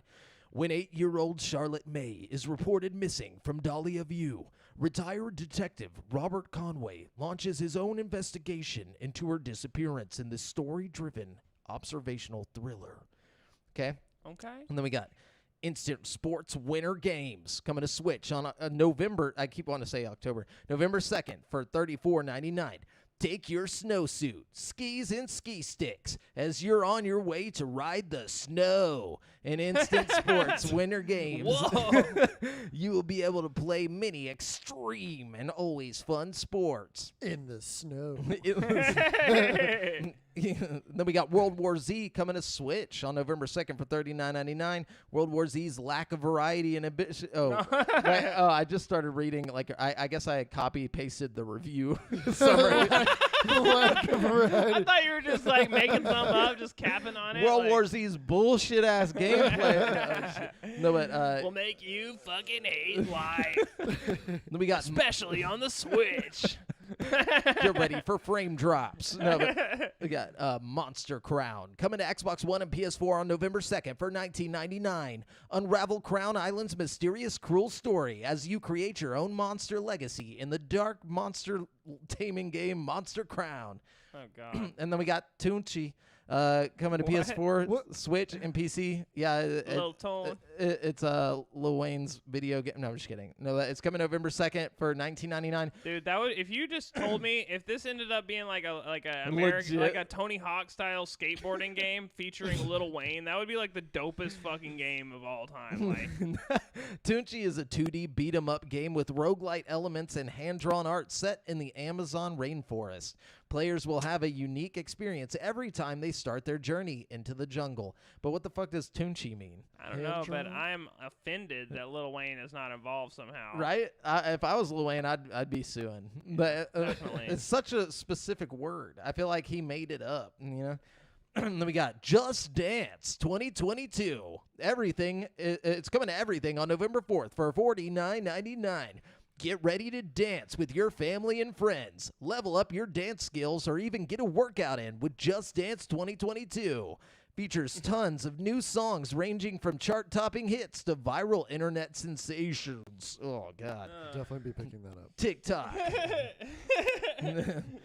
Then we got Space Lines from the Far Out coming to Xbox One, Space Series S and lines? X. Yeah, it's what- Two lines in space. just like Coke and PC. November 4th. Couldn't find a price. But flying your ship around the galaxy is hard enough. But when catering to wild alien passengers, that's when it gets far out.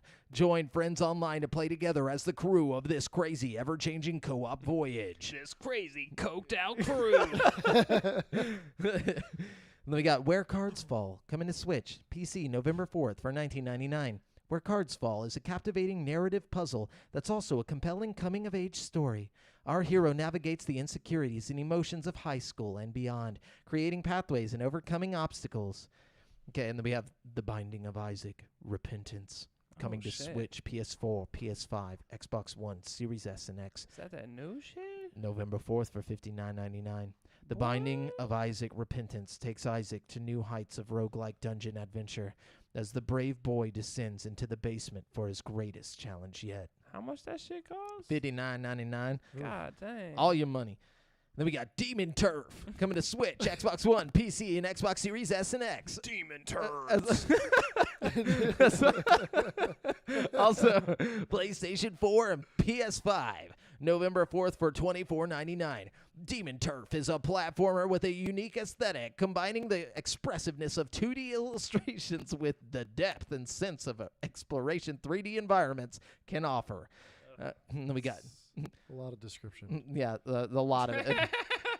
We got Star Sand coming to PC on November 4th. Oh, mate. Couldn't find a price, but Star Sand is a mystic survival game set among the dunes of an arcane desert.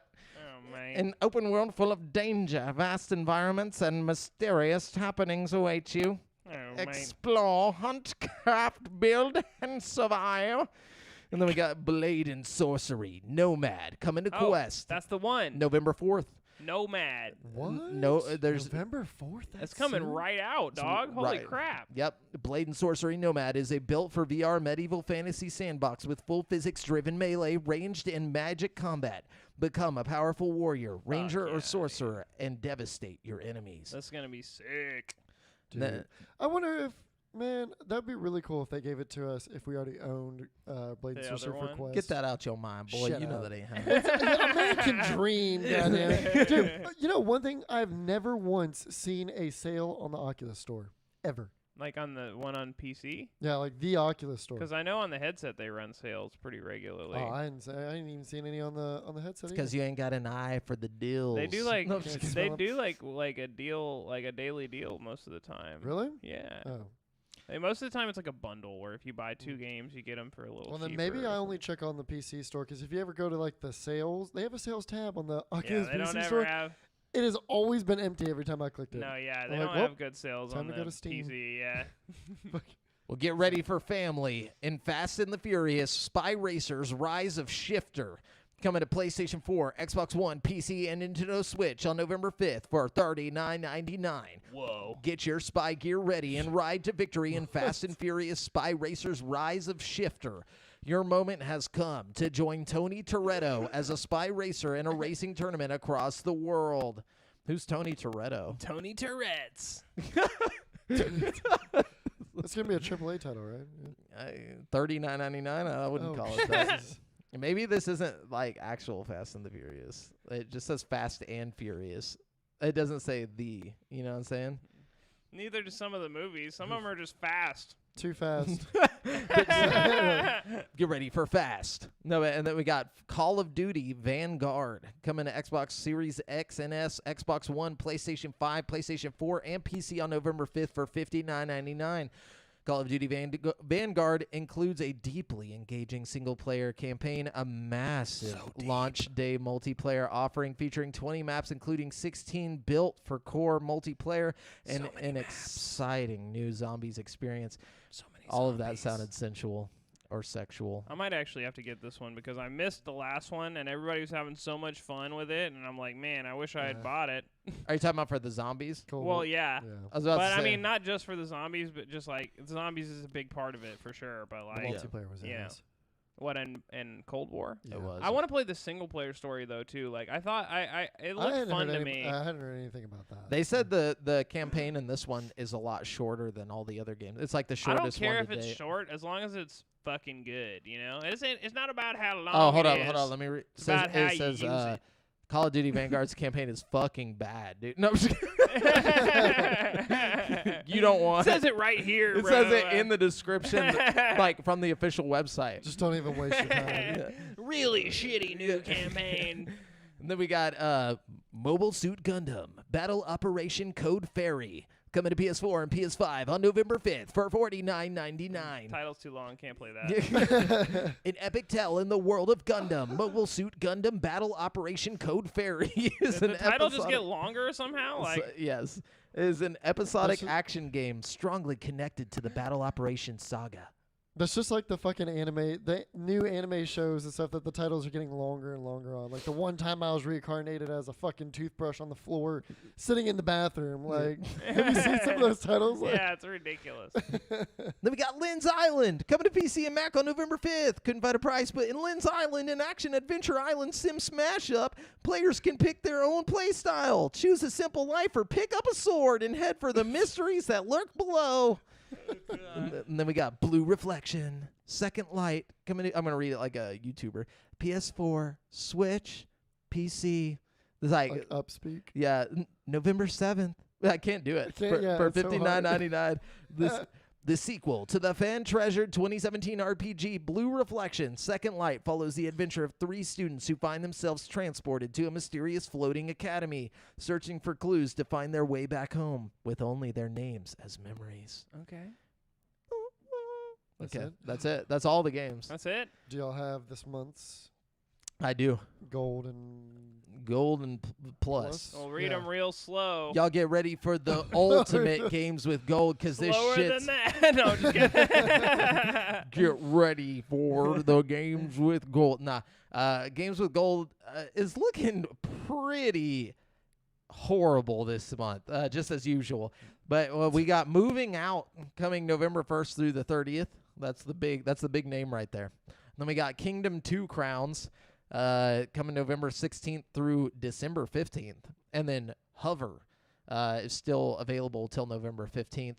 And then for the 360/Xbox One, free games, we got Rocket Knight from November 1st through the 15th, and then Lego Batman 2 DC Superheroes from November 16th through the 31st. So, yeah, y'all get ready for all those amazing titles coming straight to you can't miss them for free. Don't miss them. Yeah, please. Okay, I'm sorry. I'm having a little trouble here because it's weird, but I got this. So hold on. Oh, you actually found them? Yeah, but it's a lot. It's a whole lot, actually. Nice. So, okay, check this out, guys. For PS4 and PS5, you're going to get First Class Trouble, which is like coming out. Like, it's like a brand new game. It's going to be like Among Us, basically, but like in 3D, and like you're on a ship, and like it's like kind of got like a old-timey aesthetic to it. It looks cool. Oh, that's cool. Yeah, it's definitely worth looking at. But that's coming for PS4 and PS5. And Wait, is that the one they showed at the State of Play? Yeah. Oh, okay. Yeah. I mean, not the greatest looking game, Yeah, it but didn't still, look too good. it's brand new. You know what I'm saying? And for PS4 and PS5, you're getting Knockout City, which is the game that just... It's already on Game Pass. It's already on Game Pass, but it's getting that update we talked about earlier. So that's cool. Yeah. And for normal PS4, you're getting Kingdoms of Amalur Re-Reckoning. That's which a good is game, a right? good game, yes. It's an RPG, kind of like Fable or something. And then they're getting, to celebrate PlayStation VR's birthday, you're getting 3 PSVR games. You're getting The Persistence, which is an excellent roguelite game where you're trying to like get out of a ship. Like you're basically going floor to floor trying to get your way out of the ship. Incredible game. You're getting Walking Dead Saints and Sinners, which, as we all know, is a wonderful game. And you're getting Until You Fall, which is another roguelite game. That's really, really good. It's like a rhythm-based game, so you go from like level to level, trying to like block attacks and swipe and hit enemies, and then as you go from level to level, you get power-ups and like you try to beat the boss. It's a really fun game.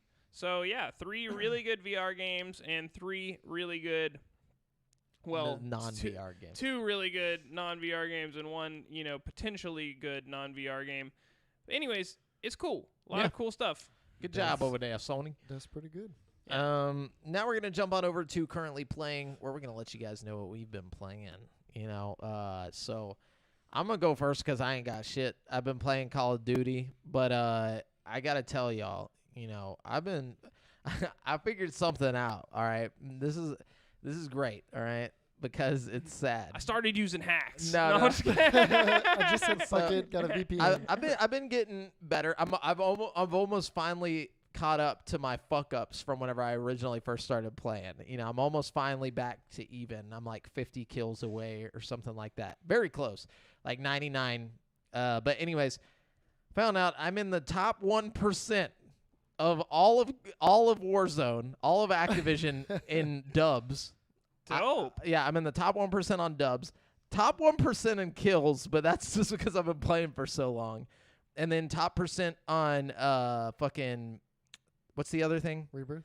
No, there's like kills, dubs, and then there was something else. Time played?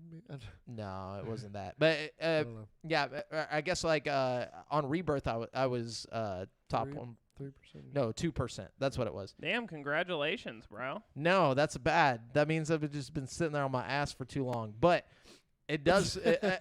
All it did was make me want to play more. And then so I ended up getting 2 dubs this week on Verdansk and fucking got a bunch on. That must be something. I think I tapped it. Yeah, with my I think foot that's and what's happening. Okay, we're just gonna have to watch. Yeah, my bad. I didn't realize a simple tap could Look, dude, we live. ruin the We're fucking show. ghetto, dude. You know. We're ghetto. No, but anyway, so Brent, what you been playing, or Devin, one of you guys, while I work on the deactivation. Well, I'll tell you all about it, man. First of all, I fucking finished Resident Evil 4 VR. It was really good. It was really, really good. I think I what might do you give it? like 10 out of 10 for sure. Hell yeah. It was one of the best games I've ever played, probably. Like, I had fun from the time I started to the time I ended. It was like I ran my headset's battery completely out, like, every time I put it on. And I'm thinking about going through again and doing, like, a new game plus, because when you beat the game, you get new costumes for the characters, and, like, you can unlock an infinite ammo rocket launcher. Like, you have to buy it from the merchant for $1 million, like, dollars or whatever, $1 million Resident Evil money or whatever. Yeah. So it's still a challenge to get it, but it's like, you know, if you do get it, you basically, like, infinite Just ammo run rocket through the whole launcher way fucking- through the whole yeah. game. Yeah. So that's what I want to do. Do a speed run. Yeah, I think that would be fun. But yeah, so I played that, and I finished that. And I brought it with me to that party I was talking about the other day, and I showed it to everybody, and, like, everybody was having so much fun playing the Resident Evil 4 in VR. And Hell yeah. my girlfriend's brother's kid, like, was so into it. It made me so happy. I think they're gonna get him one for. Well, I hope he's not listening, but I think they're gonna get him one for Christmas. So. Well, I mean, you'll just make him hype about it, so it's Yeah. all good. But yeah, so I'm excited for him because it's nice to see, like, kids playing VR because they're really into it. I know at his age I would have been super into it. You know what I mean? Yeah, I can't even imagine. I really think the kids, his generation, are going to be the ones that push VR to the level that I, as a consumer, want it to be. Yeah, you know what I mean? Like, So when you finally get to the fucking retirement home, you can just, like, be in Plug the, in. yes, Yes. actually, exactly that. Like, my legs and shit won't work, but I'll just fucking go into VR, dude. Fuck it, you know what I mean? It's going to be awesome. for sure. That'll be tight. What about you, Devin? So. Oh, wait, I'm not done, dog. Oh, my bad. Get off my... Ooh. Oh, God. Get off... Get No. off my dick. Damn. Hey, man, I don't know. I don't know how many No, games but, you've been playing. No, anyways, but yeah, so Resident Evil 4 was good. I really want to play Resident Evil 7 again, but I'm like, I don't want to play it not in VR, but I also don't want to play it on my PSVR because I feel like I need that resolution in my life now, you know? But also, I saw there's a mod for Resident Evil 2 for VR. Did you see that? For didn't, the no. remake? Uh-uh. Apparently, it puts you in, like, first-person perspective, and you have, like, your hands and stuff in the game. It looks pretty cool. Oh, that's cool. I'm going to have to check it out if my computer can handle it, which I don't know. I Maybe. just it was PC game. who was it, Armature, or who What? the company that fitted RE4. It was Armature, yeah. I They just did a want- really good yeah, job. I hope they do more big games like that. Yeah, I hope Oculus buys them, or Meta, or whatever They would be called. smart. That too. would be a good investment on their part. Especially with as good as they did with RE4. But, yeah, so anyways, I've been playing Far Cry 6 also. I got a patch recently that was like a gigabyte or two, and the patch notes didn't mention anything about, like, texture fixes. Bleh. But I've noticed that ever since I got the patch, like, a lot of the textures that wouldn't load in properly are now Crispy. loading in crisply. At least on the character models, there's still some weird textures, like on, like, gauges, like when you're, like, speedometers in the cars and stuff. But it does seem to have resolved some of the issues I was having with the game.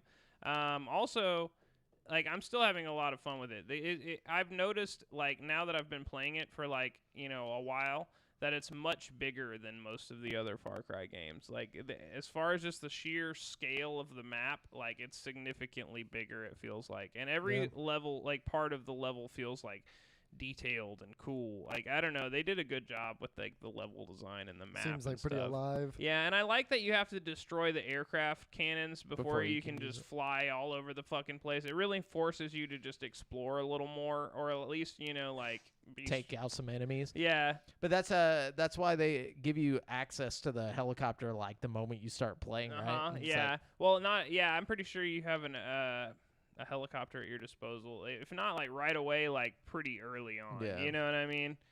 But I don't know. It's a lot of fun. Like, a lot of the game isn't hard. Like, the game itself isn't hard at all. Like, especially once you get a couple of good weapons and, like, a tank or something. it's, at that point it's just like easy peasy, but it's a lot of fun. Like there's like missions, like treasure hunts. Like I spend less time doing the actual missions in the game and more time like blowing up fucking outposts and like doing the treasure hunts. Like I did a treasure hunt earlier where you have to like wingsuit follow a pelican, and like you can't you follow him with the wingsuit, and then you jump on a four-wheeler and have to like ride the four-wheeler after him, and then you jump on a jet ski and have to like ride the jet ski after him. That's cool. It's a lot. It's a really fun mission. Like just little fun things like that. They have that fun Far Cry vibe, or like you have to follow this killer chicken who like has like wants to be like to stop the resistance and like protect the chicken as he destroys files in this building and stuff like that. It's really stupid, but like, it's super fun. And then me and Audra are still playing Dark Pictures Anthology. We're like really slowly crawling through it. We've already killed like 2 out of our characters just by poor decisions that we've made, but we're having a lot of fun with it. But yeah, I'm still going to play, I'm still going to go through and play it again once we're done, try to like save everybody, and then I'm going to go through and play it again and try to kill everybody. I'm going to probably play it several times after I'm done. See all the outcomes. Yeah. Also, while we're on here, just want to shout out Zach Parton if you are listening. Thanks so much for becoming a patron, dude. That's really cool. It's gonna help us a lot. We just got this dope, mic stand for Devin with the patron money. So it goes back into the show. Thanks so much, man. We appreciate you. Absolutely. Mucho. So what is the next on the agenda? It's Devin. It's yeah, Devin. Me talking about my games. Devin didn't play anything? Okay, we're going to keep... No, just kidding. I just keep cutting y'all off. I'm sorry. There's a lot going on. No, it's okay. So I played a tiny bit of Phasmophobia with our boy DL. Oh, nice. Who's in the Is he on group. the VR, on the VR? No, he's on flat screen, and we didn't get shit accomplished because we were both too scared to fucking go upstairs where the ghost was. And a lot of it was like running around the bottom floor of this house, turning on every single light, because DL's like, you know what? I'm going to do what I do if I'm scared in my house. I'm going to turn on every light. So we're turning on all the lights and everything, and then like all the activities happening upstairs. And I walked up the stairs, and this fucking closet door just opens right in front of me. I was like, nope. And I ran back downstairs, and I was like, all right, DL. I was like, we got to go up there. We got to investigate. He's like, all right, bro, go. And I was like, well, no, we both got to go. Like, dude, you got to let me join y'all's investigation team next time. Bro, man. I've been trying to get I'm you off on. for 2 days. So I got the next 2 days I'm off. So bro, we can jump on that we shit. Have got to play. DL, if you're listening, all 3 of us. We need the 3-way ghost hunting team. I think we can get so much more accomplished with 3 of us. As long as we don't pussy. Like, dude, we were being such, like, we were like scaredy cats the whole Even fucking if time. one of us is just scared and holds equipment the whole time, we could just have one guy loaded up with equipment, There's a ghosty in the middle. There's a leeway. But what was even funnier though is like after we like tried to go up the stairs and that shit happened, we went downstairs and we're like running around, and then the fucking one light turns off, and Dale's like, "Oh," he's like, "Devin, did you just turn off the light?" And I was like, "No," and then all the lights turned off. We're like, "Ah!" Like, we fucking ran out the front door. Did you see anything? So we ran out the front door, and I was a dick, and I closed the door on DL, and DL's like, and I was holding it because in VR it's not just an activation, it's you can like hold the door. Yeah. And he's like, "Devin, let me out. Devin, this isn't funny. Come on, Devin, let me out." And I was like, "All right." So I opened it, and then I went inside, and then the fucking ghost closed it, and DL was outside, and I was like, "Oh no," because the timer had ran up, and it went to hunting, and so I got trapped inside the house. And I recorded all this. I'm going to see how it came out. I got to see this. Because it really strained my CPU and like my computer as a whole to play this wirelessly and record at the same time. Have you tried like capturing from your headset while you it doesn't pick up voice. It does. No, it does now. They've changed Does it. it? I did some RE4 footage earlier this week, and it picked up my voice. Like it even gives you the option whenever you like boot it up. It's like, would you like to record your voice through the microphone on the headset? Yeah. Okay. I did it through RE4 too, and I didn't think about doing it if I was on AirLink. Yeah. It might be worth a shot. I think if that's the case, even like if it we doesn't actually, I have to get you're for sure like it'll pick up our voices now on the capture. Yeah. And check it out. Even if it doesn't work with AirLink, you could do side quest or not side quest. what's the Remote other? desktop. Yeah, remote desktop. Or I Because could that would just just record like it's an app. Well, you know what I mean? or I can what I need to do is just not be. I have a capture card, so I just need to record on my Yeah, laptop. okay. That's it. And it'll offload all that to my laptop. So after the fucking door closed and I was trapped inside with this ghost, which was this like decayed lady and like looked like a wedding dress or some shit. I'm in the kitchen, or I'm in like the main entrance to the house, and she like appears, and then you know how she like flickers like towards you and stuff. Yeah. And I'm running, and DL's like looking through the windows with a camera. He's like, I'm running around this fucking dining room table, getting chased by this ghost. He's like, Devin, come back by the window so I can get a picture of it. I'm like, fuck you. I'm trying not to get eaten by this ghost. And then I survived, and then my game just went to incomplete shit. Oh no. Yeah, I think it was just too much for my PC, but it started getting super laggy, and I had to stop. So I'll see how good or not good that footage was. And then I played a little bit today as well when my brother was here after we got his fucking truck key made, and he was playing it, and he went in, and the ghost was like, he just did the training, and the ghost was fucking with him bad. He went in with one of the spirit boxes. He's like, hey, ghost, you in here? And it was like, yes, I'm in here. Like, it responded to him exactly what he asked. That's And he was like in a terrifying. deep voice, and like by the time he got done playing, he was sweating, and his hands were kind of like shaky. Like, it was fucking with him like really good. Dude, the training is scary as hell, dude. Yeah, 'cause the ghost I doesn't couldn't hunt. finish the training because it was so scary, dude. The ghost doesn't hunt you, but it does a bunch of high activity stuff to where it's opening doors, you're hearing creaks, it'll whisper in your ear, it'll draw on the journals and stuff, Yeah. or talk at you through the fucking spirit box. That was the creepiest one yet. Oh yeah, dude. Because it was like a, I like try a to use the deep spirit voice. box in real investigations all the time, and it never fucking does anything. Like, Well, it did something in that one, and it was creepy as fuck. Yeah. And then other than Faz, that was the most entertaining. But I also played Back 4 Blood, a little bit of Battlefield 4, just because I really want 2042 to be good, and I just needed my Battlefield fix. I after played the beta. terrib- It's pretty fun. I wasn't too impressed with the beta. Really, I had fun with it. The optimization I thought was pretty bad, but I was What did also you play it on? I was trying to play it on PC. Oh, GameCube. I played it on PS5, and it was pretty cool. Oh, okay. And then a little bit of Forza Horizon because I'm super excited for Horizon 5, and then COD. So Nice. Dude, Horizon 5 is gonna be sick. That's coming out soon. yeah, so early access is actually this Friday. Oh shit. Yeah, early access is this Friday, and then the full game comes out on the 11th or the 12th. Oh shit. So I'm excited. So that's it for currently playing. If you want to let us know what you've been playing, you can drop it in the stream chat, or you can drop it in the Facebook group at facebook.com/group/GameSpeak Podcast, and we will talk with you about it there. But we're going to jump into the topic of today's show. The topic of the show is movie villains that need a video game. All right. So I got 4 because actually, you know what? I got 5. I have one in my head that just popped up. I got 5. Okay, also. so I got 5. All right. Who I wants got to- 5, and I think I got some good ones. Okay. All lay right. it on me. Yeah, somebody go first. All right, okay. You want me to hit it up first? I don't care. I Go don't care. ahead, bro. All right, so my first one, I Always think would going just be first. like a fun mechanic. Like it doesn't even really matter what you made the story about, but you could come up with something cool.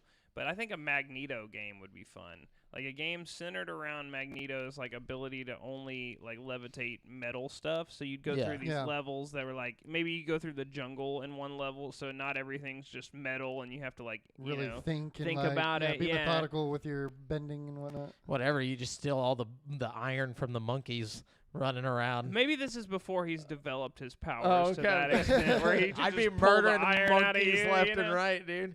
You just see all these monkeys falling out of trees, like just Like Yep. a young Magneto. You know? Okay, gotcha. Oh, I mean, it'd be good to play through like his whole like World War II experience. Yeah, Like, that would be as a cool. younger dude, it'd be crazy. What you got? So I want either a Night King from Game of Thrones, either like an origin story or a kind of like base conquer game, like where you build your army of the dead and everything. I didn't watch Game of Thrones. Wait, what'd you call him? The Night King. That's what his name was. Like the guy, the wintry guy. Yeah, the Ice King bad guy.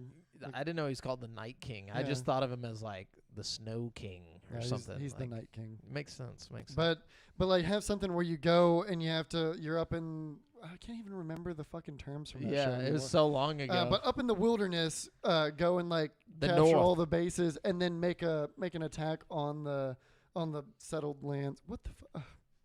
See, I'm so far removed from the show. The wall. You have to get season over 8 the wall. pissed me off so much. Was But it yeah, have something like that where either do like an origin story of him, or do something where you build up an army, kind of like Shadow of War, and then you attack to get through the wall and then take out the kingdom. That would be cool. That'd be tight. I think that'd be dope. Okay. One of mine is Paimon from Hereditary. All right, because we know that Paimon was, and I don't want you to play as Paimon. I want the game around the idea of Paimon taking over this family, because it starts with the grandmother who's dead at the beginning of the movie, and it starts with the main character. If you've seen Hereditary, the main character's son is the new, like, oh, I'm going to put Paimon in this guy's body, because Paimon's like a demon. In real life, Like a firstborn there's like child. not even firstborn. No. There's just like a whole story. Like this is some like classical demon who's like reigns over like a bunch of shit in hell or whatever. Anyways, he gives you money and a bunch of stuff if you like bring him, or like what's it called whenever you like conjure. If you conjure him up the right way, he'll give you wealth and like all this stuff. So the whole point is that this cult, who was actually ran by the main character's mom, like the woman's mother, who died at the very beginning. And so the cult is trying, it's like a, what's it called? Rosemary's Baby type situation. And anyways, she began it with her own son. So the main character's brother, they talk about it briefly in the movie, that whenever he was 16, he committed suicide, but they never explained why until like later you kind of put all the pieces together.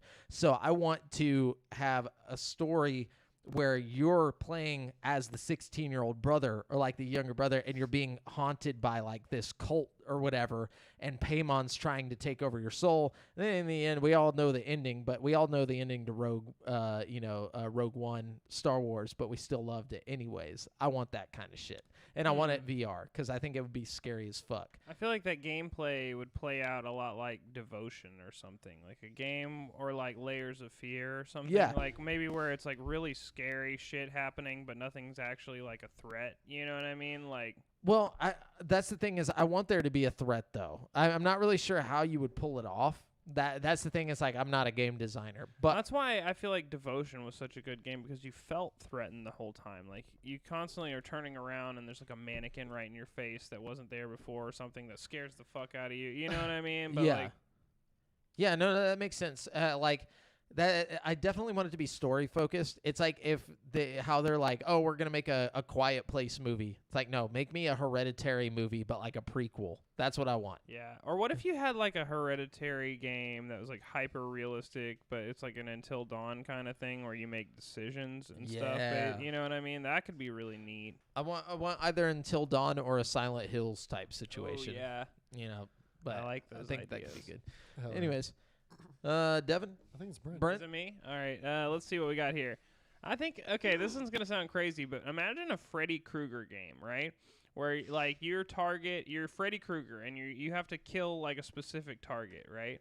But, like, each target has, like, a different mind. So it would be, like, Psychonauts and Hitman mixed together. Nice. Like you basically, like, go into people's brains, and each brain would be, like, a totally different crazy level. Dream and shit, yeah, yeah. dream. So Setting, you'd have these, yeah. like, wild environments and stuff where you have to, like, stalk through with your, like, Freddy Krueger murder powers, you know what I mean? You could, like, impersonate different people that this person would know, you know, like, you turn into, like, his mom or something, and you're, like, making flapjacks to, like, lure him into the kitchen, you know Playing what like I mean? flapjack cooking mini games. Yeah, or something, you know, like, it kind of like Hitman, how you would dress up and, like, you know, try to, like, make cocktails Blend and poison in, the yeah. person, you know what I mean? I feel like the only way this could work is if you, instead of made it just a Freddy game, it's Freddy versus Jason, and the whole time you're trying to kill these kids, Jason is like fucking with you, kind of like the dude from Resident Evil. Like, he just kind of follows you around every now and then. Like, he'll pop up, or he'll fuck up your goal. Like, he'll But see, kill I the don't want kid this before to be, you. I don't want this to be like a Because I'm like, how is it going to be difficult? That's the like question. Hitman, like, because it's a dream, right? Yeah. So like the person could just disappear, or they could like pull out some kind of crazy dream weapon and fight you. You know what I mean? You have to they like become aware that they're dreaming. Exactly. You have to like keep them unaware that it's a dream, but also like there had to be some kind of crazy arbitrary set of like dream rules. Yeah. that- That's where you're coming from. Because in the third one, they do fight. They pull him out. They pull him out to fight him and kill him. Because you can only so you kill have him to by be getting pulled worried out. about them doing some shit like that Yep. to you. You know what I mean? Like. It's like flipping that, making you scared. And as like Freddy. as you go on, as the game goes on, the story progresses. Like the kids that you're tormenting become more aware of you, so the levels get harder because they start setting like traps for you and stuff in the dreams. You know what I mean? No, that's a cool idea. I like it. So mine's gonna pull from kind of like this would be like a multiplayer versus kind of like what's the horror, like the 5 people against the one monster. Evolve. Friday the 13th. No, not Friday the 13th. Evolve. No, it's the horror. No, the horror one. It's basically Friday the 13th, but it's Dead by Dead Daylight. by Daylight. Yeah, Dead by I Daylight. think that's 4v1. I think. Yeah, so that, but it's wrong turn to where it's like a group, maybe like 4 or 5 like monsters, or you could do like wrong turn and have like, the inbred fucking monster family. But one normal character. No, and then against a team of like 6 normal people. So instead of just doing the one monster v like a group, you could have like a group, like a smaller group of monsters against more people, and do kind of like a Dead by Daylight, but in a different like team. Like a larger scale Dead by Yeah, Daylight. and then have like prep. You could like the teams that's trying to kill the, I guess like lost tourists, wouldn't have like time to prep traps and stuff. Yeah. Because they'd be outnumbered, but they wouldn't have like the weapons and stuff. So I think that could be interesting. That could be see that interesting. being fun. I like the idea of it just being like, because in Friday the 13th or Dead by Daylight, there's one killer and then a bunch of. What if it was just all the killers and then the one person? And it's like, if you're skilled enough, like you can survive. Like I don't know. I feel like that'd be too Super fucking OP. hard. Yeah. it'd be OP, but I mean, like it depends How on would you how they ever make win? it. You know what I'm saying? It depends on how they make the game work, like the rules of the game. Yeah, like make the they can killers put it in your super favor. slow or something. Yeah, make it as movie. But see, movie. I like Devin's idea because I mean I like your idea too, because this would apply to both ideas. But like the idea of having 2 killers instead of just one killer is fun, because like in games like Dead by Daylight, as long as you can like you lead the killer away from everybody else, like everybody else can do the objectives or whatever. Or if you can just run fast enough, you can get away, but like imagine if you're running from the killer and you go inside and fucking suddenly another killer turns the corner and you got a killer coming at you from both ends of a hallway or something. That'd be perfect for Ghostface. Exactly. Like, you Like, just that would be so scream. cool, dude. And like there wouldn't, and there's several different movies that you could this do could that even with. just be Wrong Dead by Turn, Daylight Hills 2. Have Eyes. Yeah, like I mean, this this could be the sequel. yeah, You a know what I DLC. mean? Like That's why Not they call even- it Dead by Daylight 2, and there's 2 killers now. hey, Game over. dude. We Shut did it down. No, we I'm just did kidding. it. But yeah, like Wrong Turn, Hills Have Eyes, Scream. There's a bunch of different movies that have like multiple of the bad guys. I really like the Hills Have Eyes, like the reboot that they did, or like the remake. Yeah, that was good. Like where the guy fights back at the end. Yeah, that was a good It's tight. movie.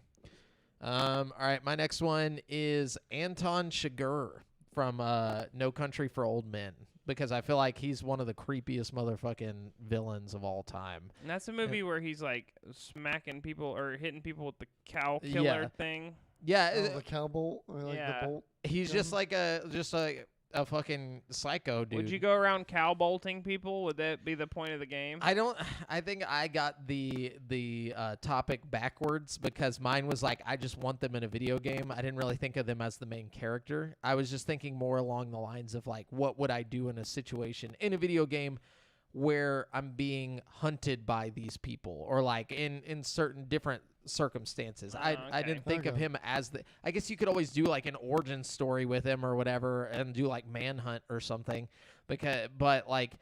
I'd more like the idea of I don't know. I just really like games where you're trying to get away from the back, like Outlast type situations, or like It's sure like Deathloop then, I bet. I feel like you could do like a Deathloop type situation where he just shows up every now and then and just attacks you, and you have to like fend him off, or Yeah. run away, you're like trying to get through the normal game, like you have all these other people that you got to worry about and deal with, and then he just randomly shows up and fucks everything up. But yeah, If you don't remember that movie, you should totally watch it, dude. I'm telling you, that's a great movie. By the way, have you seen it? No Country for Old Men. Pieces. Oh my gosh, Yeah. you've seen it, right, Brent? No, I have not. What seen the fuck, guys? Yeah. Y'all need to watch that. That's a movie. I know of it. That's like a movie that like it's a top 10 tier movie. Like I'm telling you, watch that movie. If you like Breaking Bad or like anything like that, it's got very similar vibes, but it's just really fucking good. Anyways, sorry, picked one that y'all didn't know. My bad. Yeah, you're bad, Jamil. No, I'm just No, kidding. our bad for being cultureless swine. You cultureless. Okay, so my next one would be a lot like the one Devin picked, where you're like the bad guy from Game of Thrones, except for instead of the bad guy from Game of Thrones, I want to be like either Voldemort from Harry Potter or like one of his like top dark Death Eaters. wizard, Death Eaters, and I want to like recruit Death Eaters and like form this like Death Eater gang and terrorize Hogwarts and like terrorize Why it. just Hogwarts? Why not go to the whole You world? just make Because little they're ISIS always attacking videos Hogwarts, No. as you know? Voldemort and the Death Eaters. Like you're in a cave, like making videos and putting them out. Yes, dude.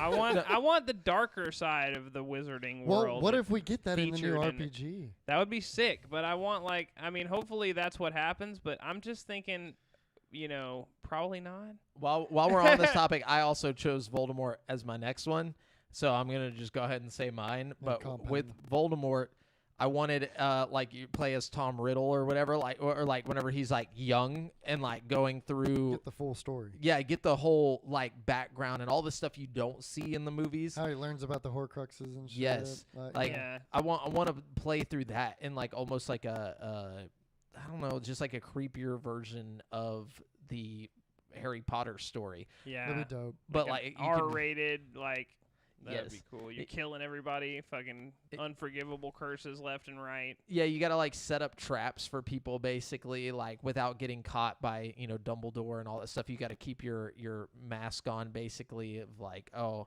I'm a good kid, Yeah. like. Use your parcel tongue to like talk to snakes and stuff. Oh yeah, fucking- dude. Have them like just murder people in their rooms and stuff. Yeah. Like your enemies, and then like just make it like the full access to the like bully, but Hogwarts. like way worse, and Yes. like you're fucking dude. Yeah, that could be cool. That'd be dope. Anyways, Fuck yeah. Devin. So my next one is Mr. Smith. Oh, Oh, from the from the- Matrix. From the Matrix. That could be Yes. tight. Yeah, and maybe not do. At first I was thinking free roam, but I was like, no, maybe have just like larger scale maps. Keep it kind of linear, but have all of Mr. Smith's abilities and give room for creativity. Yeah, just like, tell a story. Being My able to like problem with take Mr. over Smith- any pretty much NPC that you see if you're like fighting Neo or one of the Ooh, other and like make Matrix. it like Pikmin. You just have like an army of Mr. Smiths walking behind you. Yeah, like, could do that, or you can choose which ones to change to. You see, one of them flying in a helicopter or something, change to him, and What if you crash. don't? What if it's like a roguelite, right? You don't have any like backup lives, but like you transform people with your little hand in the chest thing. So every time you die, you just like go to one of your other bodies. So as long as you keep making more Mr. Yeah. Smiths throughout the game, like you'll have a place to revive to. You know what I mean? and then have sick ass like fights with like Neo and shit. Yeah, Like, I you think have a lot of cool it would boss come down fights. to hand-to-hand combat because, like, you can't just be dodging bullets the No. whole game. Like, that would just be stupid. Well, like, like, you can never shoot Mr. Smith, like, unless you're, like, Trinity point blank. You know what I Yeah. mean? Like, And even then, he Dodge still this. escaped it. Yeah. So like I say not Neo and not Trinity, just other people that are breaking free from the Matrix. Your whole job is to prevent that. You know, Oh, that's So, like, yeah, dude. you're just kind of like roaming through it. There's like a whole storyline. They're like racing to a fucking payphone, and you're like trying to like Hunt jump them across down, yeah. buildings and like shoot at them and Or you stuff. hear this target has gained kind of consciousness of the Matrix. Go Yeah. and take them out before they take a pill. and you got to do it like without people noticing because Kind of like how they were going after Neo in the first scene of the first movie. Yes. Before he Yeah. took the pills. they got the cops there and everything. Like either that or like you're just like running like flying over these rooftops and stuff, and as the guy's like getting away from you, and then like you finally capture him and you have to get into this crazy fight to like hold him down, and you just like end up snap his neck, and then you're just like peace, dude. Like I think it'd be crazy. Like Peace you could make it fun as hell and gun fu. You got to have some gun fu happening. Like every now and then Morpheus breaks through, like to help somebody get out. Have and the like, major fights be with them. Yeah. Not very common, but like have like major fights throughout the game, and then like the final one be with Neo. Maybe because then you'd fuck up the canon. I think honestly, like in Matrix Revolutions, right? That's the third one, right? Yes. Smith has like he breaks away from the other agents, right? And he's like kind of not with them and not with the. Like he's just doing his own thing, right? Yeah, I honestly remember, don't remember. I don't the remember third one. correctly, but I think there's some reason why you could have Agent Smith fighting other agents, and it would be canonically like correct. That you would know be what I mean? tight. Like that would be really cool because then you could have an enemy that like can actually dodge the bullets. Also, like I don't know, like I think that would be put up a good fight. Yeah, exactly. Yeah, 'Cause honestly, the only other enemy in the Matrix world that could fuck with an agent is Neo. You know what I mean? Like Yeah. Well, and that's the thing is like he's just kind of pissed off that like the machines kept the humans alive in any capacity. He's just like, why are we keeping these things, even as like as batteries and putting them in this world? Like, why do we care? That's kind of like his whole mindset, or at least for what I've gathered from it. So like, I think that's kind of why he broke off, right? I don't really remember. I remember him having his own motivations and stuff. You know what I mean? Yeah. So. I like that one. Brent. Okay, my next one would. No, it's you. Oh well, you No, I you got to skip one because I lost one. Yeah, Voldemort. Yeah, my next one will be Venom, which I feel like I know he's gonna be in the next Spider-Man game or whatever, but I feel like we need a whole ass like Venom game. I think it'd be cool to have like a Spider-Man game, but without morals. So you're just picking up cars and throwing them into buildings and like eating people. You know what I mean? Like. Yeah.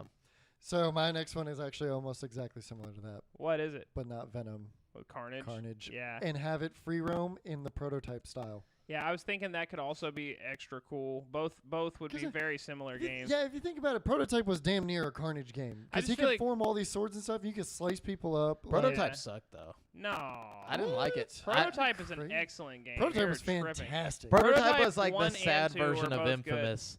Like No. it dude. really was. Prototype like- was a totally different. Prototype to me was like the gory version of Spider-Man 2.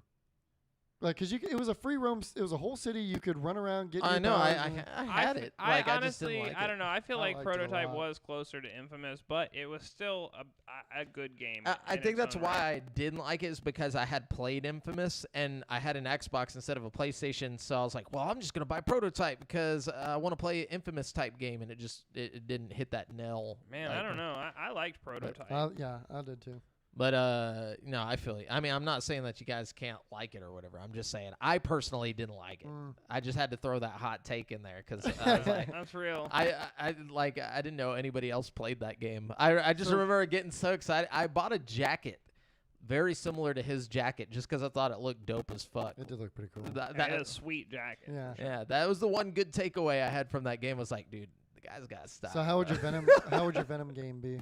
It would just be like Venom? it would be like Spider-Man, except you could eat people and pick Yeah. up and throw cars. But That would be my two rip things. people apart. Yeah, All right. like So M-rated Spider-Man. So hold on. Yeah, you go. yeah. My final one. So in place, or kind of like how they did Dragon Ball Z Kakarot, I want Dragon Ball Z Vegeta, and I want it pre the saga where he's like a planet killer, where he's I like, was about to say Oh, because yeah. he's only a bad guy for like one season. Like, yeah, you no, know what I mean? want a prequel, and I Before want he showed up to Earth and he was Yeah. conquering all the Yeah. he planets. was conquering the planets, murdering all these like innocent, like just billions of people. Like he's- Yeah, totally. That would be Yeah, fun. That Bad would guy be Vegeta. insane because and then you got to deal with all the like because they could write a cool story with it, explaining like how he's starting to question like the leader or whatever who like King of the Saiyans. yeah the Or king was- or whatever that was that dude's his- Wasn't name he was. on like Frieza Force? No. He was on Frieza Force. Didn't- Yeah. Yeah, so No, it was, but he didn't work for free. He was just like Wait, what? contracted by Frieza Force. no, wasn't he? Like- him and Frieza were like on the same level. Like they had somebody above both of them at one point, right? Oh, okay. Yeah, and so if I remember correctly, it was like Frieza was like his counterpart, and they were going around and just fucking people up with Raditz and shit like that. Mhm. And then, but it was his dad or something that ran the whole thing because he's the Prince of Saiyans. His dad was like the main dude. Yeah. Yeah, I don't remember anymore. But either way, the point is, I think it could be like a cool M-rated saga of just like all hell breaking loose in the galaxy or like Dude, in the Dragon Ball Z universe. But anyways, yeah. I like that. Is it my turn? For your last one, right? All right, so my last one, I would be the bad guys from Home Alone. Okay, imagine a game where you're just trying to break into a house and burglarize it, but fucking Kevin McAllister's trippy little ass is just fucking setting traps for you all over the house. So it's kind of like Outlast, but like goofy. Or like Hello Neighbor, but instead of a creepy neighbor, it's like you're the creep and Kevin McAllister is just like putting like tar and stuff all over the ground, you know? Yeah. That's funny. You could even make a fun multiplayer out of that, too. Yeah. I think that would be great. Like Friday the You'd 13th? have to do it multiplayer because you could have like 4 people, but like a super smart AI kid that's plays like toy cars here. And broken glass and heated fucking doorknobs and shit. That would be really great. Hell yeah. That could be your 4v1 game, you know what I mean? But just make Kevin like super OP, you know what I mean? Just like he just comes out and starts stabbing people to death. You like slip on the toy cars and you're like, oh no, and he just comes out. The 4th robber walks in and there's just a pile of bodies and Kevin's standing there with a knife. Like, speaking of which, did you see the rebooting Home Alone again? Gosh, yeah, I did see that. Looks so bad. What do you mean rebooting again? The old ones were called 3 and 4. They weren't were they? reboots. Okay, Look, well, they were Home Alone reboots. 3 might as well have been a reboot Yeah, because there's like different kids, different everything. I don't even know there was a Home Alone 4, so don't even fucking start with that bullshit. Fucking 3 was great. 3 was excellent. 3 was up there. It was really good. Yeah. 4, I never saw it. I was obsessed with 3 as a me kid. too, because he got that toy car, that remote control car, and was just like using it so functionally. He I had was just that like, fly ass chili bowl haircut too, man. He was looking fresh. what's his name, Max I or can't something in that remember. one? It's all about my boy, motherfucking Kevin. Look, I'm McAllister, sorry. There's only so many Get times the we can fuck- believe that Kevin got his house broken into. Yeah, Okay? Realistically, it's time to move to a different city if you get a third break-in on Kevin's. And Yeah. what's his name? What is the actor's name? Kevin. Macaulay Culkin. Yeah, Macaulay Macaulay Culkin. Culkin. He's unfortunately not going to be in it, but they're Buzz from the first 2 is going to be in this reboot. Is he one of the robbers? No, he's actually a cop in this one. Oh, that's fun. He seems like he'd be a cop. But that's like I don't know, man. I recommend anybody who never watched the 3rd Home Alone, get yourself a good watch. It's on Disney Plus. I watched it, but I don't remember it. It was so long ago. I used to love that movie, man. It was up there with like Stuart Little and Mousetrap and stuff as my like, you know, Wasn't one of the robbers a woman? revered. Yeah, one was a woman. But Yeah, they had the gender equality in the robbers.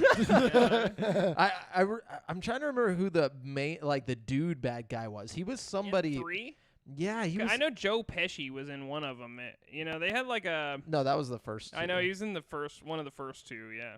Alex D. Linz was the kid. He was from Max Keeble's Big Move. That's why I called him Max. Wow, look at him now. Yeah, and then Scarlett Johansson was the chick. She was the sister, I think. She was his sister. Yeah, she was like really young in this movie. Damn, I didn't know Scarlett J was in that What movie. the fuck? Yeah, and then the main bad guy was Alexander Krupa, which, what was he from? He's in The Italian Job, Blue Streak. Like, he was in a bunch of shit. All right, I'm telling you, this was a good movie. It's probably horrible, but go back and watch. It was great. I loved it. All right, so my number 1 and last one, Omni-Man. Oh yeah. Yep, I want a free roam, basically a free roam Superman game, but Omni-Man. evil. You know, Evil, yeah. and I want massive destruction. I want the possibility to blow up the whole fucking world, if because he's that strong of a bad guy. Like I want. What happens if you blow up the world? Is the game just over? Then Yeah. you go on to another planet because they're planet conquerors. So it'd be like Dragon Ball Z, Vegeta. True. Yeah. Yeah, it'd be very What similar. if they game. run into each other like DLC?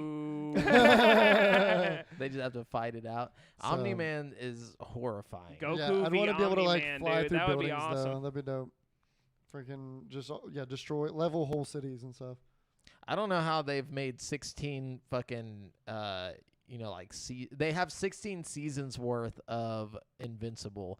I'm like, how has You Omni-Man? talking about like the comic? Yeah, they have, like they said, Oh my god. they have I need to go 16 read that shit. seasons worth of this whole I thing. bet it's good too. I can't wait to read that. Apparently, it gets really brutal. Like, I'm sure. Like, 'cause there's a lot of It's crazy already shit. pretty fucking brutal. Yeah. I'm about to say, I think it get more brutal. Like in other ways, but like God. yeah, but so like He's just like slamming a dildo through like 10,000 asses just in a row. Just like, I'm not gonna say that's not it, but I am gonna say that there's something very similar that happens to someone that you grow to love as a character. But all I'm saying is that Have you read all this? I've read that part just because somebody was like, dude, you have to see this. And I was like, what the fuck? How are they going to? I don't think they're going to do it. There's no way they'll put this in the actual show. But anyways, 16 seasons worth. How has Omni-Man not just murdered everybody?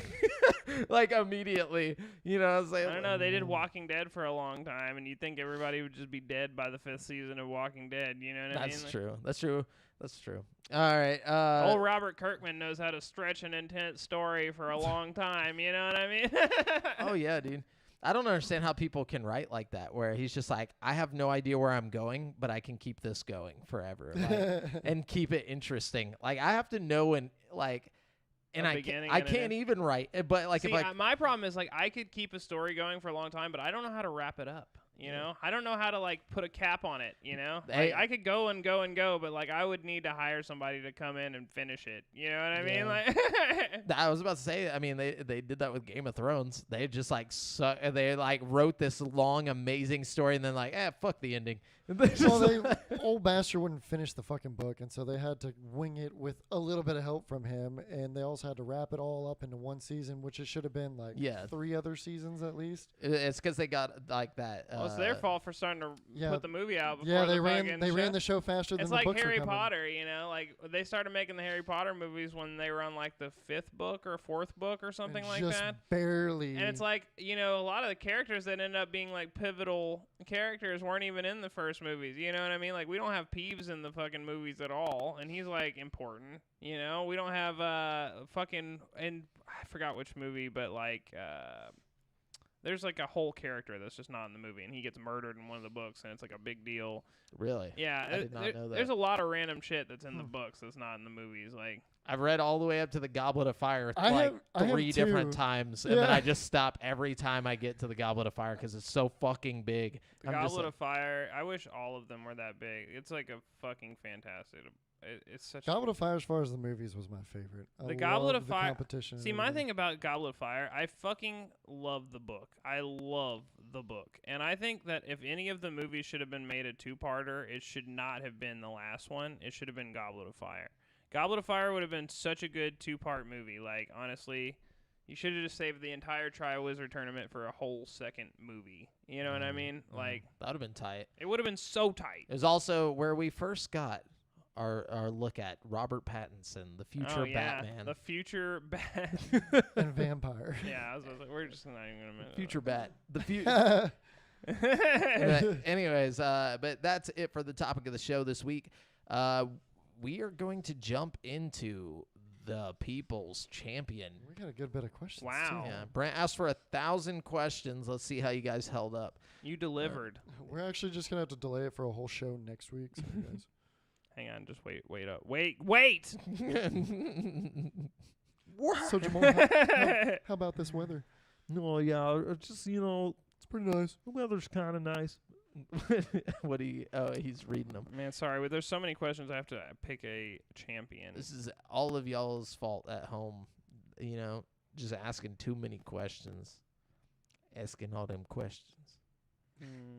Holy shit. Assume?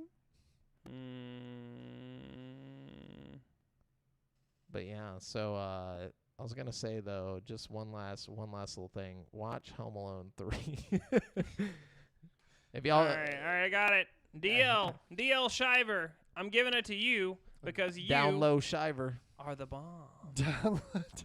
Down low Shiver. He says, as the year closes out and all the games come out for the holidays, what is your favorite game that's come out so far? And what game that's still to come are you looking forward to playing the most? Oh, man. That's tough. Favorite game I've played so far this year? Probably A Plague Tale: Innocence, and that didn't even come out this year. I feel like there wasn't... That doesn't count. Yeah, like, was there anything that came out this year though on like Xbox or like that wasn't a PlayStation exclusive. Psychonauts 2 was excellent. That I didn't came out play on that. Xbox this year. Deathloop is probably mine. I think it's probably the best game I played this year. I know there's a lot that we're forgetting. Yeah, what do you got on there? I'm What's trying on to the look list? up like the big releases because I know Just pick games that came God. out 2020. I did 21. Oh my gosh. Yeah, we're already Ugh. we already did that.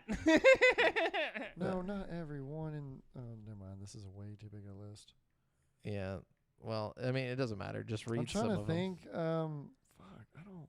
That's a hard question because I'm terrible about. I'll think a game came out like this year and it'll be like 2 years ago. 2 years ago, yeah, I Yeah. do that a lot. Hitman 3 came out this year. Oh, you know what? I changed my answer. I think Resident Evil 4 is the best game I played this year.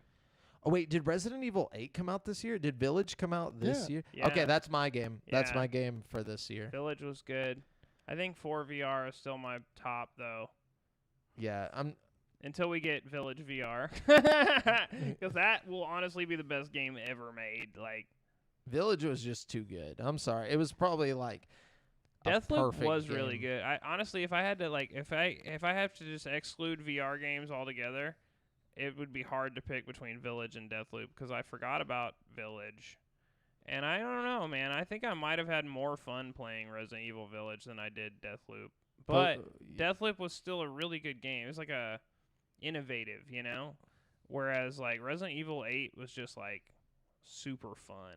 Like I had Yeah. a lot of fun playing. It was you know? beautiful. And it There's was something beautiful, about yeah. how beautiful it was and how like detailed everything was and like the just like solving the puzzles and like finding all the secret stuff that you could have missed if like you didn't look hard enough. Yeah, you're right. I'm changing mine to Resident Evil 8. So my two favorite games this year have been Resident Evil 8 and Resident Evil 4 VR. So Two REs, man. Resident Evil, I feel like never fucks up. Like nah, whenever man, it comes to especially the main not line. lately. Like the past, like since 7 dropped, they've been doing like nothing but bangers, dude. So Oh, yeah. I didn't play Village, and I just looked through the whole like year of big releases up until today, and mine hasn't come yet.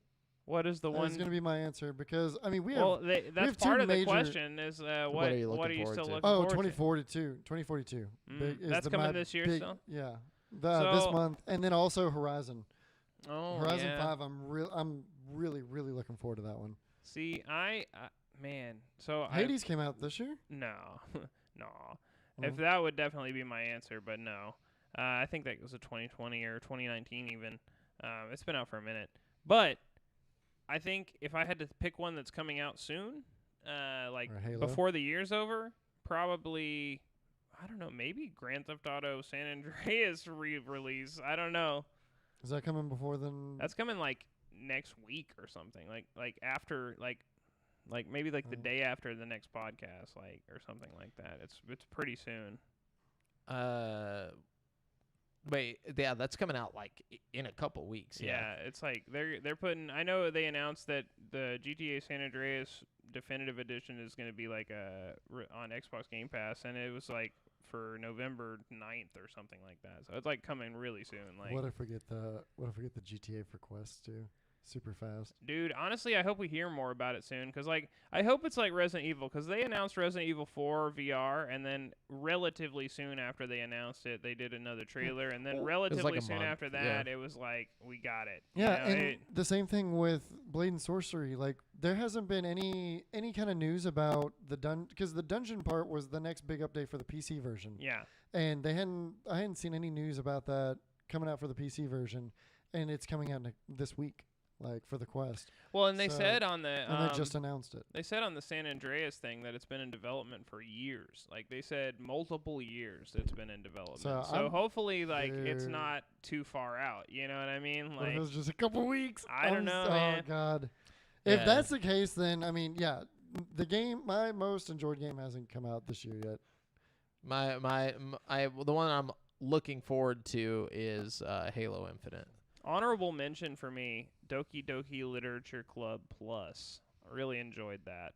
Yeah, Well, that was a dope game. I don't know if I enjoyed it so much, but it was a very it was an interesting experienced it. experience. Yeah. Definitely an experience, for sure. All right. Great question, DL. Moving on, we've got Phoenix Williams here. He says, "What games remind you most of being a kid during the holidays?" Oh man, I have a couple. My first one is Medal of Honor Frontline because I got it for Christmas. Super Smash Brothers Melee got for Christmas. Super Smash Brothers Melee because he got it for Christmas. And Dead or Alive 3 because you got, I got it for Christmas. That was a Christmas I'll never fucking forget. I feel like a lot of my memories are based around that, like Halo.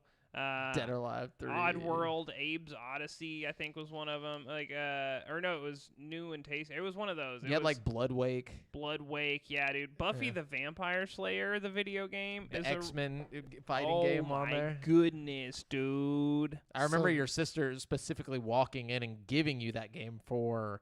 I think it was Christmas. She was like, she had ordered it off of like eBay or something, and it came late. We played the fucking ball sack off of that game, dude. That was such a fun game. That was Rise of the Imperfects before Rise of the Imperfects. That game was so much fun. It was like Mortal Kombat, but like with X-Men characters. X-Men, it was so cool. Like 3D, you could be like Cyclops and stuff. It was really, really fun.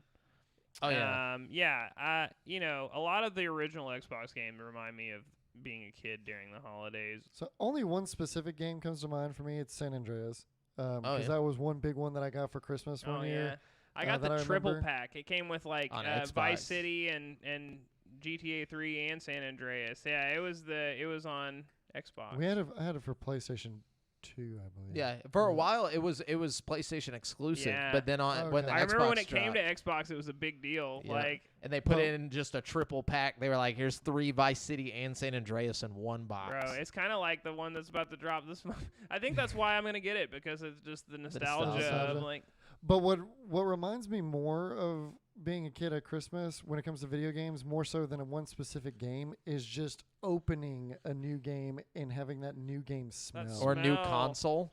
That's one thing I miss about physical games. I don't buy a lot of physical games anymore. Me neither. I haven't bought a physical game in so long. Physical games don't fucking come with a booklet anymore, dude. It's some bullshit. They ain't gonna put all that money into it. When's the last time you got a fucking booklet in a game? It was the booklet in the plastic that just gave that crisp new game smell. Man. That I can smell it right now, and it's taking me back to it's like Christmas. opening a box of shoes, yes. For the first time. Yeah, dude. Like I just remember like opening my first like GameCube and like trying to save the box like up in the closet and all that stuff. I ended up throwing it away eventually, but like. Imagine like if you still had that box and you could see the cool screenshots on the back of it for like the games that were coming out and stuff, oh man, just so cool.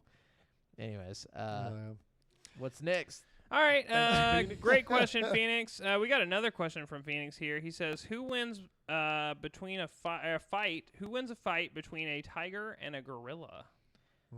Gorilla for sure. I mean, really? I think whenever it comes to like just they're smarter. They have gorilla. The gorilla's smarter. 2, they say like a gorilla is like 10 times stronger than a professional boxer. Like whenever it comes to their strength, like they can. Yeah, they're super strong. Yeah, they could like rip. That's probably an understatement. Yeah, that seems like a low figure. They can like they can rip a tiger's jaw. They could. I don't think that's low. No, I think it's 10. They're hella strong, I think that is low. I'm with. Yeah, I'm with Brett look on that up. Look that up. But I mean, have you ever seen a gorilla in person? They're like fucking like. I mean, definitely don't want to get fucking decked by that thing. Like. What? So gorilla strength is estimated to be about 10 times their body weight. Fully grown silverbacks. Oh my god. Are actually stronger than 20 adult humans combined. Can you imagine like fucking Dynasty Warriors where like a bunch of guys are running at this gorilla? Straight, just like smacking them out of the way. Just Donkey Konging so, it. man, I would say that'd be a really close fight. There's a lot of variables that could turn it one way or the other. If the tiger got the element of surprise. Yeah, that's the only thing. They're pouncers. So but but at the same time, though, you look at what a fucking feral like house cat can do to a full-size human being.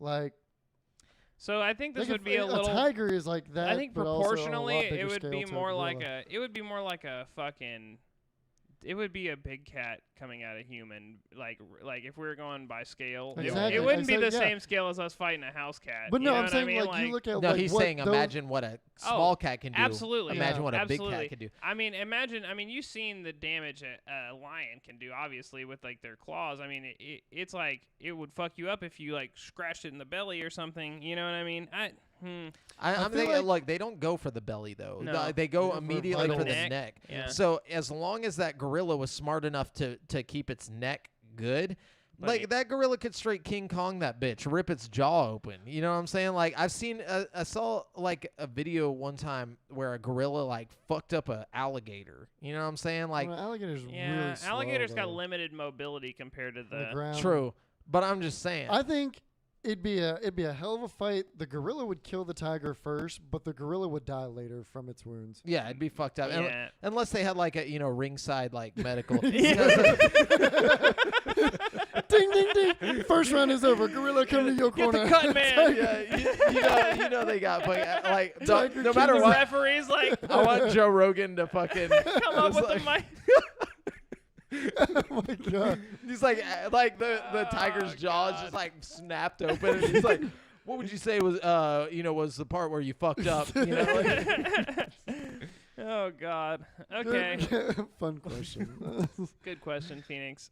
Moving on, we got Aaron Jones here. Jones. He says, "What horror films would you have given the Until Dawn treatment?" Well, what was the one y'all said earlier?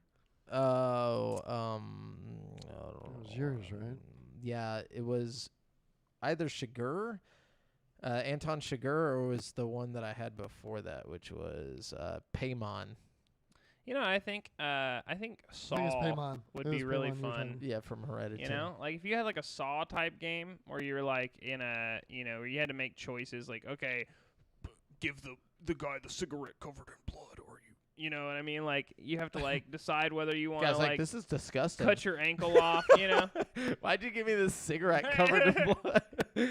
Like, Even if it was just like an exact recreation of the first Saw movie, but like at pivotal moments you could make different choices and it changed the whole thing. You know what I mean? no, I like this. I like the Saw movie idea, but I think it should be all different like characters. And, Yeah, like, I mean completely definitely. offshoot. I'm just saying. I think it could work that way too. And like you get to make decisions. That can like say. It builds up the story. I think you should have to build up like you're at home first, and you're like talking with your friends or family who end up being in there with you as well. Maybe you make a decision, and the whole Saw game that you're in is based on like the bad decision you made. It's like, I know you like to doing blah blah blah, so you're in blah blah blah situation. You know what I mean? I know about your waifu pillow.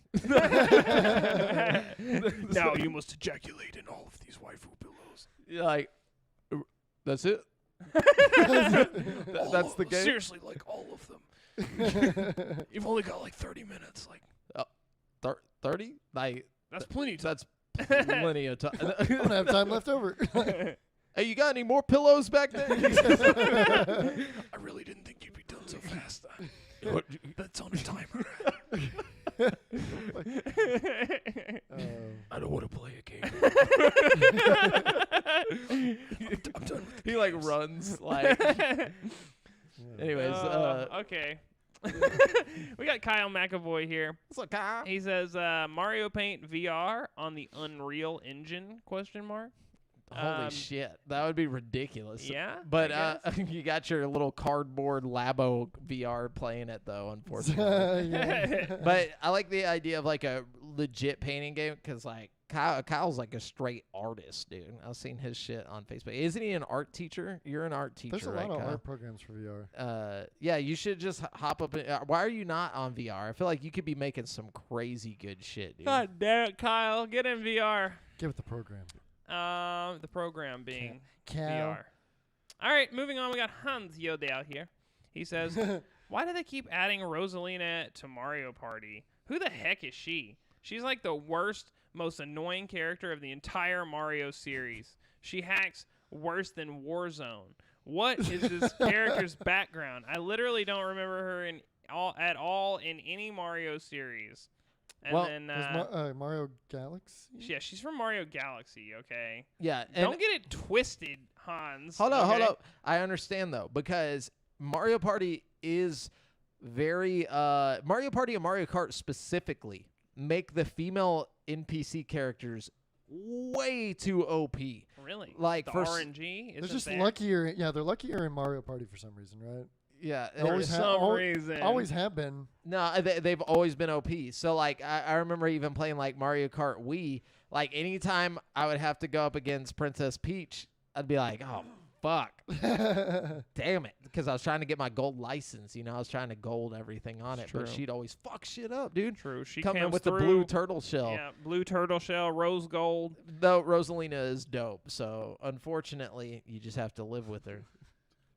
Anyways, moving on, we got Joey Burgos here. He left a hilarious meme that says, "Yo, dogs." Alana said, "Why would anyone disrespect my girl?" And then she commented under that question too. She's like, "I'm literally about to throw up. I'm so displeased with this comment. The absolute disrespect." So, for our viewers and listeners, our one of our group members, Alana, she actually cosplays as Rosalina and does a damn good job. And then she's also a super, super competitive up there Mario Kart racer, and she always plays as Rosalina as well. She's Oh, like so you're the fucking hacker. No, I'm just kidding. She's like everything Rosalina. It's kind of disgusting. She said, no way, Funky Kong was the meta, unfortunately. It sounds like you're going to have to fight Hans Yoda to the death. Yeah, and like a check great it. fist fight. I'm not saying anybody playing as those characters. I'm saying the I NPC. am. Like, whenever you play as, like you know, just the computer character is fucking with you. Like, I mean, if we're playing, I'm playing as Toad. Wait, did they put Funky Kong in one of the Mario Party games? No, Mario Kart, I think. Oh, Mario Kart. Wait, right? Is Mario... Funky Kong's in Mario Kart? What the fuck are we talking about? I don't even know anymore, man. Hold on, I'm about Maybe to check this. Maybe she just went. Is Funky Kong in Alana, we need Mario answers. Kart 8? Yep. You can play as Dixie and Funky Kong. What the fuck? I need to get Mario Kart 8 I or didn't know Mario you could Kart play as 8. Dixie Kong? What the I have Mario Kart 8, and I didn't even know this. All right. Anyways, yeah, sorry. Keep it going. Mario Kart Wii. okay. Moving on to Joey Burgos's okay. question here. He says, "Yo, dogs, what y'all think? Tucked in or tucked out?" Wait, what did he We're say? Read this again. It's a meme. You know, and I think we're talking about the shirt here. Hopefully, No, you know. we're not talking. Oh God. It's from Scary Movie. Oh, okay. Okay. He's definitely tucking his dick in or tucking. Wait, where Well, do you tuck it? In this though? instance, we're going to talk about shirts. Right? Would you prefer to have your shirt tucked in or tucked out? I just want to know where you're tucking it in. That's my question. Is that like on the waistband? Like, what does that mean? Nope. No, Okay. man. Oh, okay. I got you. Have you not seen Jay and Silent Bob, dude? No, I've seen like Strikes Back, Jay and Silent Bob Strike Back, but I've never seen the original. Look, let's just move Okay. on. Yeah, all let's right. just We got Aaron Jones here. definitely out. He says, I got one more that was on my mind. Okay. With the RE4 and San Andreas VR ports, what remakes/remasters would you rather see get a VR release? See, should we save this for a future episode? Wait, what is the Have question? we not already done an episode like this? Because I I feel would we've like done- to. We did an episode on just like general games, but not specifically But like older games. old games, yeah. Yeah. Yeah, you know what, Aaron? This is worthy of its own topic, so we will do a whole topic about Yeah, this. this is gonna be Aaron. next week's topic. Great question. Heard it here. Great question. Moving on, we got Jared Lisenby. He says, what game do you guys like that you're embarrassed to admit? RuneScape. Honestly, I have quite a few that I'm kind of embarrassed to admit that I like, and most of them are because they're so critically hated, you know, like Fallout 76, I really enjoyed, everybody fucking hated it. Marvel Avengers, I really enjoyed, everybody fucking hated it. You know what I mean? So it's like a lot of those games, it's like, or Cyberpunk 2077, I really enjoyed, everybody Yeah. fucking hated it. So it's like, I'm just embarrassed that it's like I had so much fun with these games that everybody fucking hates, and I Just- guess. I Brent- think it just Brent, gets don't like. worry about what other people think, okay? Yeah, don't you worry- enjoy yourself. Oh, I Don't do, I worry do. about what Jamel thinks, because Don't worry about- Specifically, Jamel. I think it just gets a little bit overblown when I talk, because I doubt you walk out into the world and everybody's just like, you know what game fucking sucks? Cyberpunk 2077. There's a Like- lot of people. It's a lot better when you ain't Like- got a bitch in your ear. No, shit. The Last of Us Part 2, that's another one that got a lot of hate that I really Well, a lot of enjoyed. people like that too. Though. Yeah, I think that's True. kind of like, it depends on where you're coming from. Like, if you're a PlayStation fan, you're going to like it. You know what I'm saying? Maybe. Then you got a lot of haters over on the Xbox side being like, the game sucked. Like, Yeah. none of us ever played it. My biggest one's definitely RuneScape, and just for the sheer amount of hours that I put into that game throughout Yeah. my life. I really don't know. I guess Warzone is one of them because, like, it's That's all I all- play. I'm pretty embarrassed about that. But outside of that, I mean, it used to be like Animal Crossing, but, you know, like, it became a fucking yeah. phenomenon ever since. I used so to play it on universally fucking accepted now. New Leaf back before all you fucking, you know, newbies wanted to jump in. Was You New know, Leaf, so was that the GameCube one? that was the 3DS Oh. one. I'm First not one- embarrassed to admit that I play it, but it's embarrassing when somebody walks in and sees you playing Doki Doki Literature Club. That is embarrassing, actually. without context. It's very embarrassing. Especially when my girlfriend was like, "What are you playing?" Yeah, and you have She's to like- explain it like it's supposed to be scary at some part. Okay. Yeah. just- And, like, I'm sitting here like Looks like having to some flirt anime- with It's a like horror anime game. girls. yeah, anime. It looks like an anime dating sim.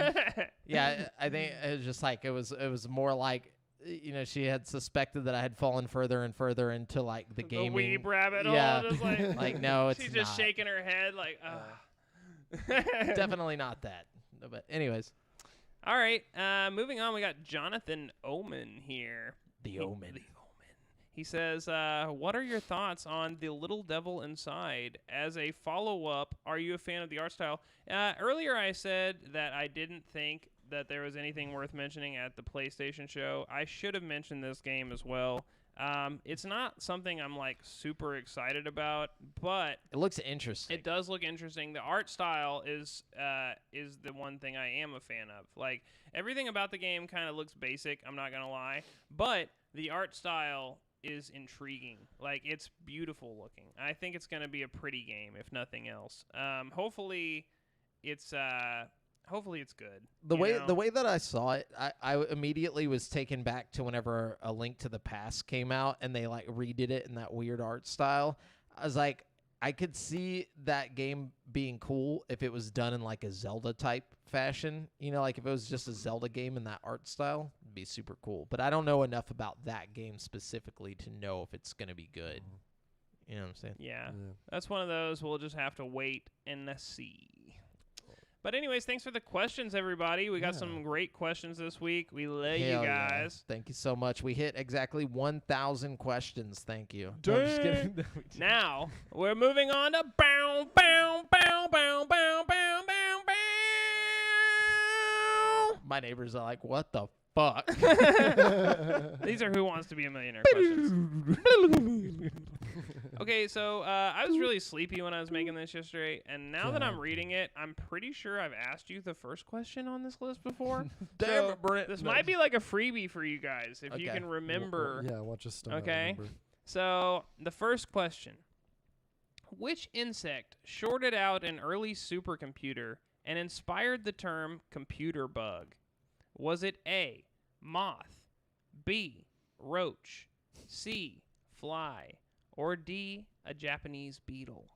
It's very specific. Yeah, And no, we A haven't done roach. this one. Oh, okay. a roach. You're going with roach? Yeah, Okay. sure. Um, I was gonna say ant. I'm going to go with without even- moth. It was a moth. All right. Final answers? Correct. Yes. All right. It's A, moth. You were correct. Oh. All right, we got one me for my mill. Jamel. We got a millie over here for Jamel. All right, moving on. For ordering his favorite beverages on demand, Lyndon B. Johnson had 4 buttons installed in the Oval Office, labeled coffee, tea, Coke, and what? Whiskey. Was it A, Fresca, B, V8, C, Yoo-hoo, or D, A&W? Oh God. I'm going to say Yoo-hoo. A&W. All right, the final answers? Yep. Yeah. All right, the answer is actually A, Fresca. What? Damn. And fun fact about this question: this was the final $1 million question, or this final $1 million question was posed to Who Wants to Be a Millionaire contestant Ken Basin, who incorrectly answered Yoo-hoo, and unfortunately became the first American to miss the $1 million question in 2009. Look, man, I think Lyndon B. Johnson was wrong for not putting a Yoo-hoo, yeah. Honestly, that just seems like the logical answer. It's like, of all those beverages, which one would be good enough to put on like tap in like permanently It sounds like in the Oval Office? permanent diarrhea. Honestly, if you just had like Yoo-hoo on tap, Available like, at all time. Yeah, actually, now that I'm looking at it, A&W is the only acceptable thing I would put on. Yeah. Yeah. I mean, with all the other, I don't know. I'm not doing so hot at the Who Wants to Be a Millionaire questions. That's all right. You get it That's most how of the time. You're better when you don't have multiple choice answers to choose from, because you always seem to just pull the right answer like- out of just the like- fucking air, like when it's some really specific random thing. Like, Because it's because the answers are too close to like. Too many of them are like, that could be it. Throws Yeah. me off. yeah. Yeah. Yeah, we'll go with that. Anyways, well, thanks so much, guys, for chilling and watching and listening at home. We love you all. Once again, shout out to Zach Parton for becoming a new patron over on the Patreon. Hell yeah. You guys who are not patrons, if you want to help out your boys, you can always do that as well. You get a shirt. But remember, you've been listening to the GameSpeak Podcast, courtesy of GameSpeakPodcast.com. The show posts for free every Wednesday on all podcast platforms, but you can watch it live before anyone else on twitch.tv/GameSpeak Podcast every Monday evening at 7:50 p.m. CST.